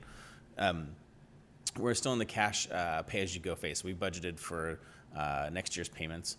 Okay. Eventually, again, it's a several billion-dollar project that we're a small piece of, and you'll see this in future years as the cost of water. So it'll eventually show up in that supplies item as we purchase water. It won't be its own standalone item. We won't have separate debt service payments. What it will show up as we write a check to the state as they put that water through the North Bay Aqueduct, it'll show up in that transaction. So we've budgeted the cash pieces at the moment, and then again, they're hoping to have construction at the end of 25, early 26, under a kind of optimistic time scale, and potentially deliveries in 2032 is the current time frame. And so at that point, you'd start to see those payments to the state as part of our state water project contract. Bit of a ways out in the future, then. Yeah. Correct. Thank you for that. So our next fund here is our wastewater enterprise fund. Wastewater operations revenues of $5.3 million and expenditures of $7.6 million for a fund balance at the end of '24 of $19.9 million. Some of the expenditures in there include $1.2 million transfer to the CIP to fund UV upgrades, $500,000. Sorry, that was $500,000. The SCADA that I had talked about, $217,000. Blower replacements at the plant of $500,000. This is the wastewater capacity fee fund. Again, as we saw with the water fund, we also are seeing large revenues coming in for capacity fees for wastewater. As development continues to increase in the city, we're seeing revenues of $3.4 million, up from $775,000 in fiscal year '23. We do have expenditures of $747,000, transfers out to the CIP of $700,000. Then again, like the water, the wastewater fund also has its own CIP fund, $700,000 for sewer station 4 rehab, $950,000 for UV disinfection, the blower replacement, and then the SCADA upgrade. As we look at the revenues coming in, $11.1 million, expenditures coming out of $10.7 million for a revenue over expenditures of $416,000 and fund balance of $28.8 million. Now again, if I back up one slide, we have a deficit here in the wastewater operations, which is really like almost $2 million, $1.7 million. But really what's increasing this additional 400s for a swing of 2.1 million is again that wastewater capacity fee, where we're receiving $3.4 million instead of $775 over last year. Again, that's paid for by developers to expand the system. As they come online, system needs expansion, system needs greater capacity. That's what that funding is used for. Here's our recycled water fund. Our recycled water fund was established in fiscal year '21. We have revenues of $3.6 million and expenditures of $4.6 million. Big expenditures here for this fund are the recycled water expansion project, $3.2 million, fill stations of $120,000. So although this fund is relatively new and we were kind of expecting it to have annual deficits, they took on a lot of assets from the wastewater funds. This is also the first year that personnel is allocated to the fund. Now, staff does proactively work on recycled water, so a portion of some staff members' cost is allocated to this fund. And like the water and wastewater funds, we also have a rate study in progress here. We currently do not charge for recycled water. Over the past couple of years, due to the drought, we've delivered water free of charge. So we are now looking to see how to have this fund self-sustaining in terms of charging some level of charges for recycled water.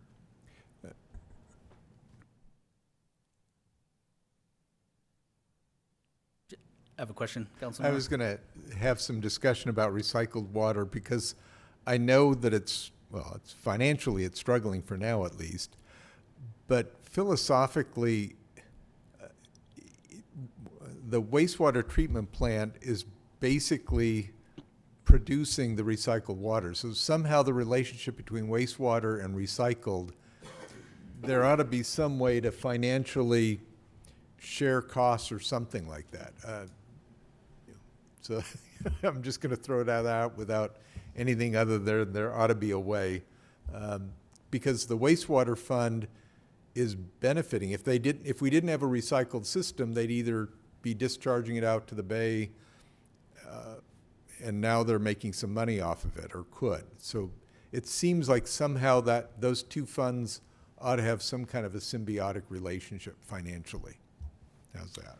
Yeah, they do a little bit. The Councilmember Joseph, there is a dividing line on when the water either is discharged to the bay or becomes recycled water and is reused, and it's those assets in the recycled water fund when it's being used. The pipelines, recycled water tank, the pump, chlorine contact basin. So there are some very discrete, very specific recycled water assets, and the relationship is kind of similar to, for example, the water treatment plant. So we get raw water from the state, and then we treat it and distribute it. In this case, the recycled water fund gets raw water from the wastewater plant and then treats it, in this case with chlorine, and then distributes it through a recycled water system and stores it in a tank. So there is and it's actually metered and everything else. So there is a pretty distinct line. If we didn't have any recycled water system, we would just send that all out to the estuary. So there is a discrete line there, and we are still building this fund from its infancy, and it has assets, it has personnel, soon we'll have a rate structure. So it has all the trappings of a third enterprise, and we're kind of building into it. Well, like I said, there's something there. And again, mainly to make it solvent. I mean, that's the ultimate. So the question is, does it actually pay for the water it's receiving? At the moment, it doesn't. It's just effectively the paying back the debt on how those assets were constructed, right? So there's debt service on those purple pipe assets. It does not actually pay the wastewater fund for the water. It's given, and because the alternative would be to send it to the estuary at no cost. So it's a free source there, but there was a lot of debt to create those assets, and there are ongoing costs. Particularly as that system has built out now, we're starting to be in that life cycle phase of that system. We're seeing leaks, we're seeing downtime, we're seeing pump replacements. So in its infancy, it didn't have that same life cycle. Okay. Well, that's starting to make sense. Okay, thank you. So these are the proposed budgets for the recycled water fund, $3.5 million coming in and $4.4 million coming out. A lot of that is transfers out. You can see $3.4 million in capital outlay again for that recycled water expansion project. And finally, we have our internal service funds. Internal service funds are funds that serve other departments. We have the building maintenance, fleet, IT, and legal funds. Revenues of $8.9 million, expenditures of $4.5 million. The big difference there that we're seeing there is those transfers embedded in here of $8.9 million, which is that $5 million coming in from the general fund transfers out into internal service funds transfers in, classified as revenues. So for fiscal year 23-24, the proposed budget recommends the creation of the new funds that I discussed earlier. And ISF should really break even over time, but a net position is allowed for planned asset replacements, and that's essentially what we're doing with these renovation and replacement funds, is we're building a net position, positive net position to fund these asset replacements as they are needed. And again, we see that $5 million coming in from general fund reserves. Parks and Renovation Replacement Fund, as I mentioned earlier, has $736,000 in projects. We are seeing increases in insurance costs, IT services, and fleet leasing. Again, we have 14 new vehicles that are coming online we're going to receive, so that's going to increase the cost there. We also have financial system upgrade that we had planned for last year that's included in here. And again, with just about every other fund, we are seeing inflationary pressures here, where contracts are going up 5%, 6%, 7% every year. Those also included in here in this budget. Again, to butt in again, on the ISFs, I know they're supposed to break even.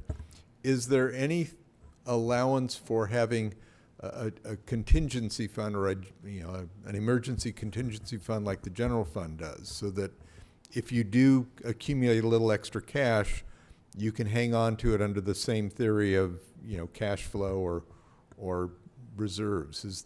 You can. It wouldn't necessarily be called a contingency portion of it, but yeah, those funds can have a positive fund balance there. Okay.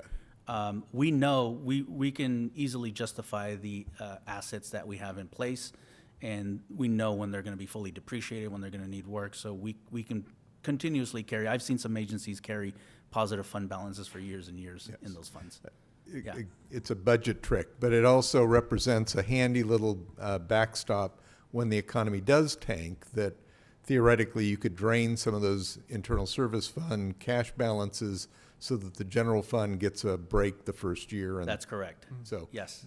Yep. that's where I'm coming from. It's I've seen again, that. I've an seen old- that trick yeah. used before, yes. As an old budget person, it's well advised to always have money around when the city manager sooner or later says, just because we're broke doesn't mean we're out of money. Where is it?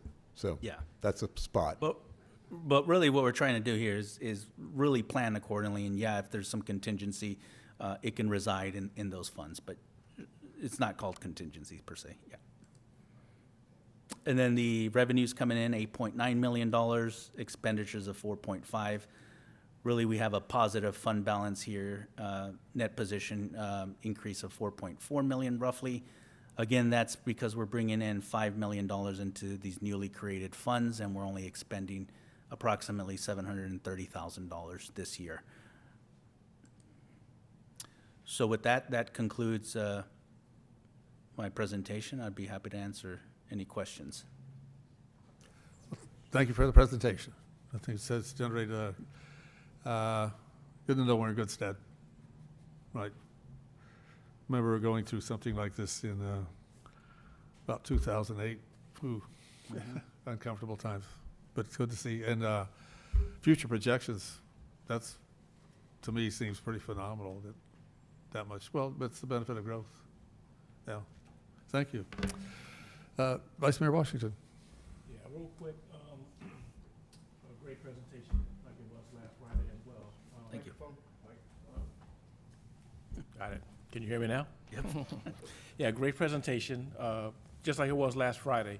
And I just want to thank you for simplifying it for me. And I'm really impressed when I hear Councilmember Joseph talk about how excited he is about the numbers that you have. So that's a great job on your behalf. So thank you for the presentation. Thank you. And I guess the bottom line for those who aren't really familiar with budget numbers and stuff like that, it would be safe to say that we have a balanced budget. Wouldn't that be correct? That is correct. Okay. Yep. But thank you again for your presentation. Thank you. All right. Council ready for public comment? Public comment is open on this. Okay, good. All right. Anybody else? Public comment? Anybody online? No one online. Okay. We'll close public comment. Return to council. I think this presentation, we will have the budget come up on for adoption on June 6th. Looks like we're ahead of the game. Good. Yep. Good job, Joe. Okay, moving on in our agenda then, we have management staff oral reports, maintenance and utilities department, environmental services division update.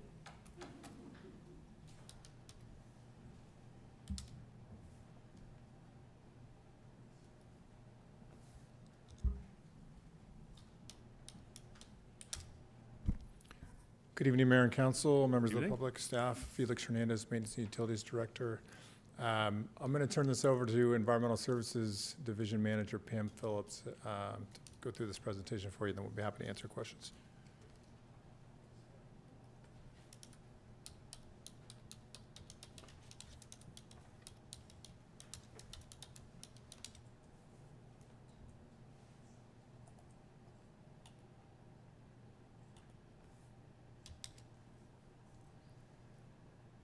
Good afternoon, Mayor and Council. I'm Pam Phillips, Environmental Services Manager. I'm going to give you an update from, basically it's from this year, from January up until a couple weeks ago. Just a quick overview of all the programs that my division does take care of. You know, 11, 12, 13, depending on what's happening. So this year we did all these annual reports. I want to point out that each of them go to either the EPA, the Regional Water Quality Control Board, the State Quality Control Board. Just to point out, we treated 545 million gallons of wastewater. We off-hauled 17 dry metric tons of biosolids. We also made 159 million gallons of recycled water. That's about 30% of our wastewater total. Sorry, what does, so bring that slide back, please. Trying to figure out what the acronym NPDES. So that's the National Pollution Discharge Elimination System. That's what okay. our permit is for our water treatment plant, for stormwater. It's all under what they call the NPDES permitting program through the EPA. Thank you. We annually update our permits, commercial, zero dischargers, again, just to refresh, are those dischargers who do not discharge to us, but they have the ability to discharge unwanted substances. So they mostly are those hold and hauls, or they're off hauling it to another facility. We also had some new permits, and we also renewed our 3 SIU permits as well. What's SIU? Oh, sorry. That's okay. There's so many acronyms. Significant industrial users. Oh. So those are the ones who, again, make up the majority of our industrial flow that we're required to permit. So they're required to send us monthly reports of their discharge. They buy their capacity from us for BOD, TSS, their flow, all of the stuff that they want us to treat, they kind of pay for that. We did a lot of outreach so far too, as Janelle Selick was up talking about. We partnered with the ACCPF and we did the 3 elementary schools here in town. It's quite challenging to try and take the wastewater treatment plant to students to allow them to understand what we do. My environmental specialist did a great job in doing this. We take out different types of our water and we basically just kind of show them what the water looks like coming in, what it looks like being treated, and then what it looks like discharging as well. So it's a lot of fun to watch their expressions and figuring out what we're doing. We also did Earth Day celebration. We handed out our kitchen pails. A lot of people really enjoyed that. I hope Fran's using hers. Water conservation, it's a little slow during the wintertime for obvious reasons, especially this winter since we had all the rain. But so far we've done 5,000 square feet of cash for grass, 10 toilet rebates. We're partners with EPA WaterWise, and that allows us to, WaterSense. That allows us to use their logo when we're outreaching for our toilet rebates. It's easy for people to go to the store, find the WaterSense EPA logo on toilets, and know that that's the right toilet that they need to buy in order to get the rebate from us. We've been really busy with the new SB 1383 regulations. Hope you have seen the pails that have been put around town. They have been at the senior center, they're at the library, they're downstairs. So we've given out 250 so far. It's probably up to 300 because I actually went to the Seroptimus meeting the other night and gave away 50. So we've been giving them away quite a lot. And commercial businesses, it says 13 have been waived from organics because if they produce less than so much cubic yards of garbage and less than so many gallons of organics, they don't have to participate. So we had 13 people apply for these waivers, and my environmental specialists go out, take a look at their trash, dig through, make sure that they can actually be approved for a waiver. We're also working right now to get compost delivered to community garden, and that would be for all residents throughout the summer. SB 1383 requires us to procure so many organics that we reuse throughout our community, i.e. compost. So the target rate is actually 1,664 metric tons of compost per year that we are supposed to procure and use. The state is actually just, slowly introducing it. So this year we only have to do 500 tons, but still that's a lot of compost. So anyway, we're supposed to, again, procure and use it within the community. So hopefully in the next week or two, we'll have some compost out at the community garden. Excuse me, is that free for anybody or just the community garden people? It's going to be for everybody, Okay. if you can come and haul it. I may be getting the truck out. Yes. And no, it's a trade for recycled water. So we got 4 new generators last year with our NG program, and part of that is having them permitted through the Air Quality District. So they came out and inspected all of our air generators. We're required to document each time they're used. We're required to maintain a permit, to maintain documentation at each of these generators. Those generators are also inspected by the Napa County HMBP program, which is hazardous materials. And since they have diesel tanks, again, they're required to be documented and permitted. We did a lot of support with stormwater in the illicit discharges, trying to, alleviate some of the mud and silt getting into the storm drains. The solar panels, we have consistently been producing more than we were forecasted to. So the public safety building, as you can see, these the red bars are what we actually produced, and the green is what was anticipated that we would. So we're well over the anticipated mark. The different colored curves you see are the cumulative so they just keep adding up each month.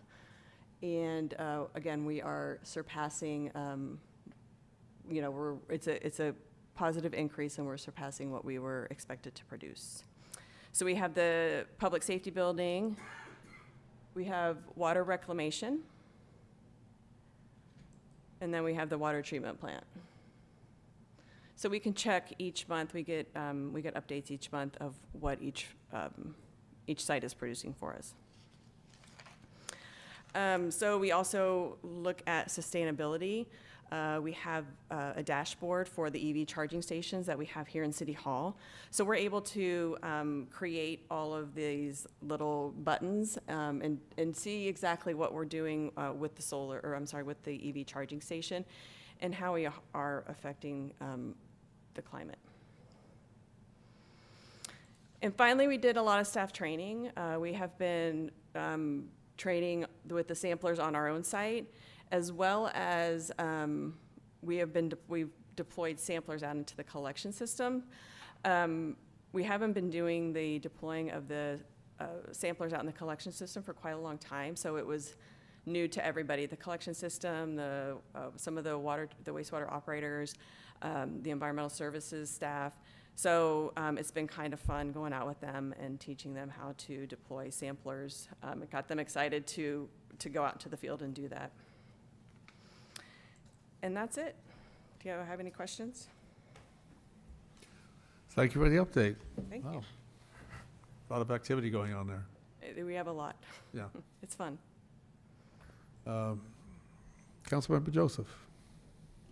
Okay, well, thank you for the report. And like I said earlier, I'm on the hunt for staffing for sustainability. And so it does seem like your division at least has that. I'm sure all your other responsibilities probably suck up 90% or 110%. But I guess organizationally, it's probably not a question for you, but as much to the city manager. I'd say, sure, let's hire some people. All right, I knew I could count on your support. Of course. But, so that's sounds like the official organizational box as we try to take advantage of some of these rebate opportunities for our residents. Granted, you have to be fully funded and staffed and all that, but at least at the organizational level, it sounds like this may be the place for more staffing, or at least looking at it. So, but other than that, I appreciated the report. I like numbers. I got some, so thank you. My pleasure. Councilmember Oro. Thank you. Thank you for the presentation. I know on the wastewater side, we've been doing some testing, and I know we're trying to get this behind us, but are you still testing for COVID through there? And can you characterize what that looks like from peak to now? So we have we send in samples 3 times a week to the California Department of Health. They have a lab in Richmond. I don't have the dashboard up here, but I could send it out. There is a public-facing dashboard that you can take a look and see, you know, how what the numbers are doing. I haven't looked at them lately, but like I said, I'd be more than happy to share that. Is it public? The numbers are for American Canyon or for the state? It's for the for American Canyon. Each service district that is sampling has a point on the map, and then you can kind of see where you're at. Okay. And the name of that organization that we should? The California Department of Public Health. And if you Google, yeah, I'm sure you could easily find it. I can email it as well to you. Thank you. To that point, Councilmember Orla, was something on the news that was captured today, they able to detect heroin in the wastewater. I haven't heard about heroin, but Yeah. the opioids. Opioids, Yeah, there's a lot of different things that they've been able to test in wastewater. COVID's just, you know, the newest and upcoming thing. Yeah. Right, it's all there. Vice Mayor Washington. Yeah, thanks for the presentation, Pam. That was great. A quick question on the diesel tanks. When they operate them, is it a monthly or quarterly inspection on that? So the county was just an annual, but we are still figuring out what maintenance schedule we're gonna be put on. Like right now, the city halls turn on once a month automatically. But the problem is that we need documentation of what those hours look like because the state only allows so many maintenance hours on your generators. So we just have to make sure that we're deciphering between maintenance hours and actually when City Hall were to, City Hall were to go down and the generator was up, we would need to make sure we documented all of that. So the monthly maintenance, we haven't turned on any of the other ones monthly. City Hall's the only one that comes on monthly. And when you do them, do you do a planned shutdown to where you shut load. the City Hall down and then see if those generators actually give you enough power to? We haven't done any load testing. Like I said, we're still figuring out what the actual maintenance should be on them, because they're all new. I mean, sorry, Pam. No, that's okay. I'm doing permitting, not Yeah, maintenance. we do. We will load test those. We're currently in the process of recruiting a plant mechanic. So we have 2 positions. We have 1 vacancy. That position would maintain the generators and develop that program. Also, like Director Gomez had mentioned earlier, is that the CMMS and the SCADA will be connected to those generators as well. So we'll be able to see those trends when they're run, and we can program them to run at different times for the not the load testing portion, but just the regular operating. And again, the CMMS, that maintenance software allows us to program those. When I say program, I mean the maintenance side of things, right? So we're waiting to get staffed up with that plant mechanic. We're turning it over to them, take the manufacturer's recommendations on load testing and oil changes and things of that nature. But because they're fairly new, we know we're still early and we're not going to capture those cycles just yet. Okay. No, thanks. And thanks, Pam. Councilmember Oro? Yeah, just one other quick question on the recycled water program.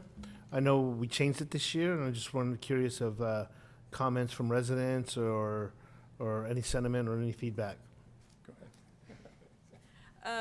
Luckily, there wasn't any mean comments. It was thank yous. It was, the residents really enjoyed the program. I wish they would have. I hope you hear about it because they really enjoyed the program. And I try and get them excited about the water filling stations that we'll be having. And I think that will alleviate not alleviate, but that will allow residents who weren't able to use the program to use it because then they can come and get it on the weekends. And I feel it's probably maybe going to be just as good as a delivery program for other people. Okay, thank you.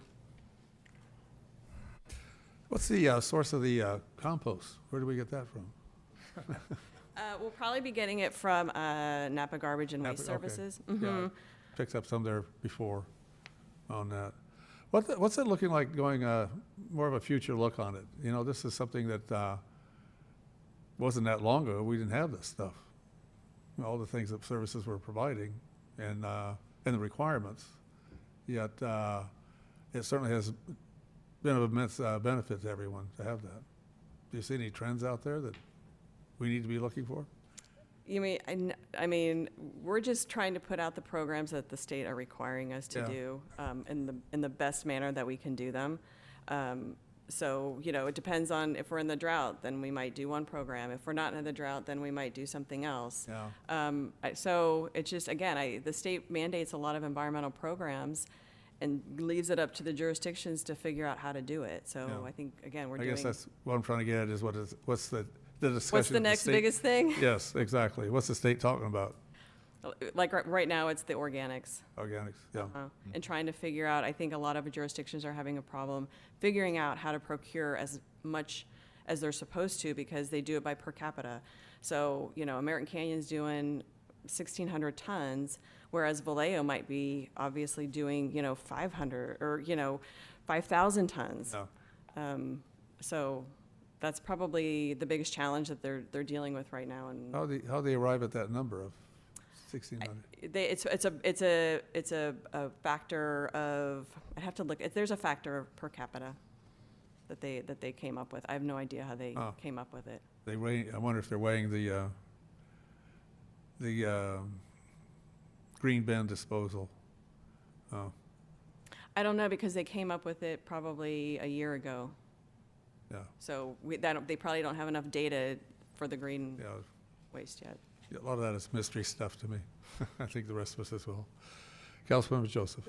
But kind of following up on that whole SB 1383 thing, will it be Recology or will it be your office that gives us like an annual report of how well we're doing or not? They will be giving us like numbers, tonnage, with their actually we're getting them already with quarterly reports. Okay. So, it can be part of this update as far as how many tons we are diverting. Right. It can easily be incorporated into this presentation. Is it, and then obviously composting is one of the byproducts, actually is a nice service. I mean, it's, you always make points when you can give something away for free unless you're Mid-City Nursery and might find it all offensive that they have to sell theirs and we're getting it for free, but that's government sometimes. So, thank you. Mm-hmm.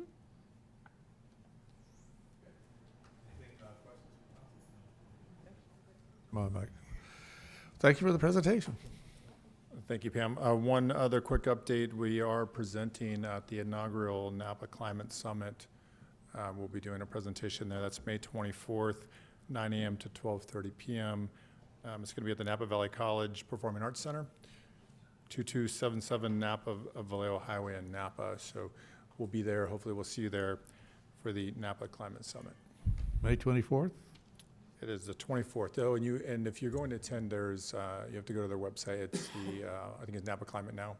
Go to their website, and then you can register to Okay. attend. And the attendance is free. At Napa Valley College, and the hours are? It is 9 a.m. to 12:30 p.m. Yes. Yep. And the Napa Climate Now. That's right. And we can get that out. We'll try to push that out to Yeah, thank you. staff and council. All right. All right. Thank you. Thank you. Good to hear.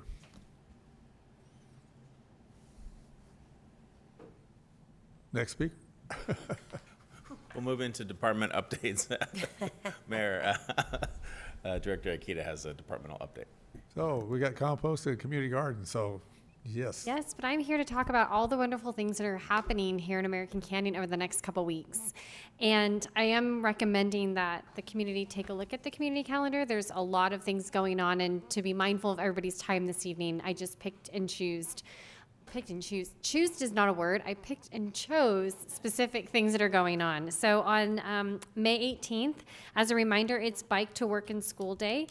And Napa Valley Tourism Business Improvement District meeting at 9:30 a.m. On May 20th is Bike Bash at Community Park 1 from 9 a.m. to 12 p.m. On May 23rd, the American Canyon Fire Protection District Board will be having a meeting at 6:30 p.m. On May 25th, Planning Commission will be having a meeting at 6:30 p.m. On May 29th is Memorial Day. We will be having a ceremony at Veterans Park from 11 a.m. to 12 p.m. Please come out and join us. On June 1st, there is a special City Council closed session meeting. And then on June 2nd through the 4th, American Canyon Citywide Yard Sale will be happening. And then lastly, on June 3rd, we will be celebrating National Trails Day at Newell Open Space from 9 a.m. to 12 p.m. We're partnering with ACCPF and a few other open space partners, and there will be a guided hike at 10 o'clock and a guided mountain bike ride at 9:30. You do need to register to participate in those special activities if you're going on the guided programs. Thank you. Thank you. Any other report, Mr. Hawley? No, Mayor, thank you. Thank you. All right, we'll move on to Mayor, Council, Comment, Committee reports, and after that, any future agenda items. Councilmember Washington, anything further to add to your report? No, nothing further. Okay. Councilmember Joseph, anything to add to yours? No. Okay. Councilmember Aladamas? Nothing to report, Mayor. Okay. Councilmember Oral? Nothing to report, sir. Okay. Well, I would just underscore what Janelle Selleck mentioned earlier, ACCPF, the mobile classroom, they had the ribbon cutting over the weekend. That is an incredible asset for not only the city, but throughout. They're going to certainly be doing, as she mentioned, working out a program with the school districts throughout the county on that. And take an opportunity and check it out. Following that, it was the 4-H had their cow pie bingo. It was a great opportunity to be out there. It's great to see how that and Spirit Horse are just really expanding opportunity for families and youth in the community. Napa Valley Waste Management Authority, Napa Valley Hill Waste Management Authority had a budget hearing. It's that time of year.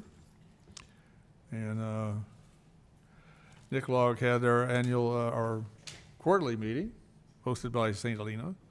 One of the presentations was interesting because some of this conversation is happening in the background as well. What are different services that the cities look to provide, say from outside sources, and how might we be able to collaborate with each other to maximize efficiency and reduce costs? So there's a lot of overlap, and that will continue to be explored. I remember one time, I think it was Fire Chief Keith Caldwell at one point raised the issue of sharing corp yards or equipment. I think it came up at the meeting at NICLOG also. Some of these pieces are very expensive and they don't sit around all the time, not being used. So why can't we work out an agreement where we can collaborate in terms of use and operating costs? And that concludes my report. Any future agenda items? Hearing none? Okay. Well, Council, we have concluded our business for the evening. Thank you very much. We are adjourned.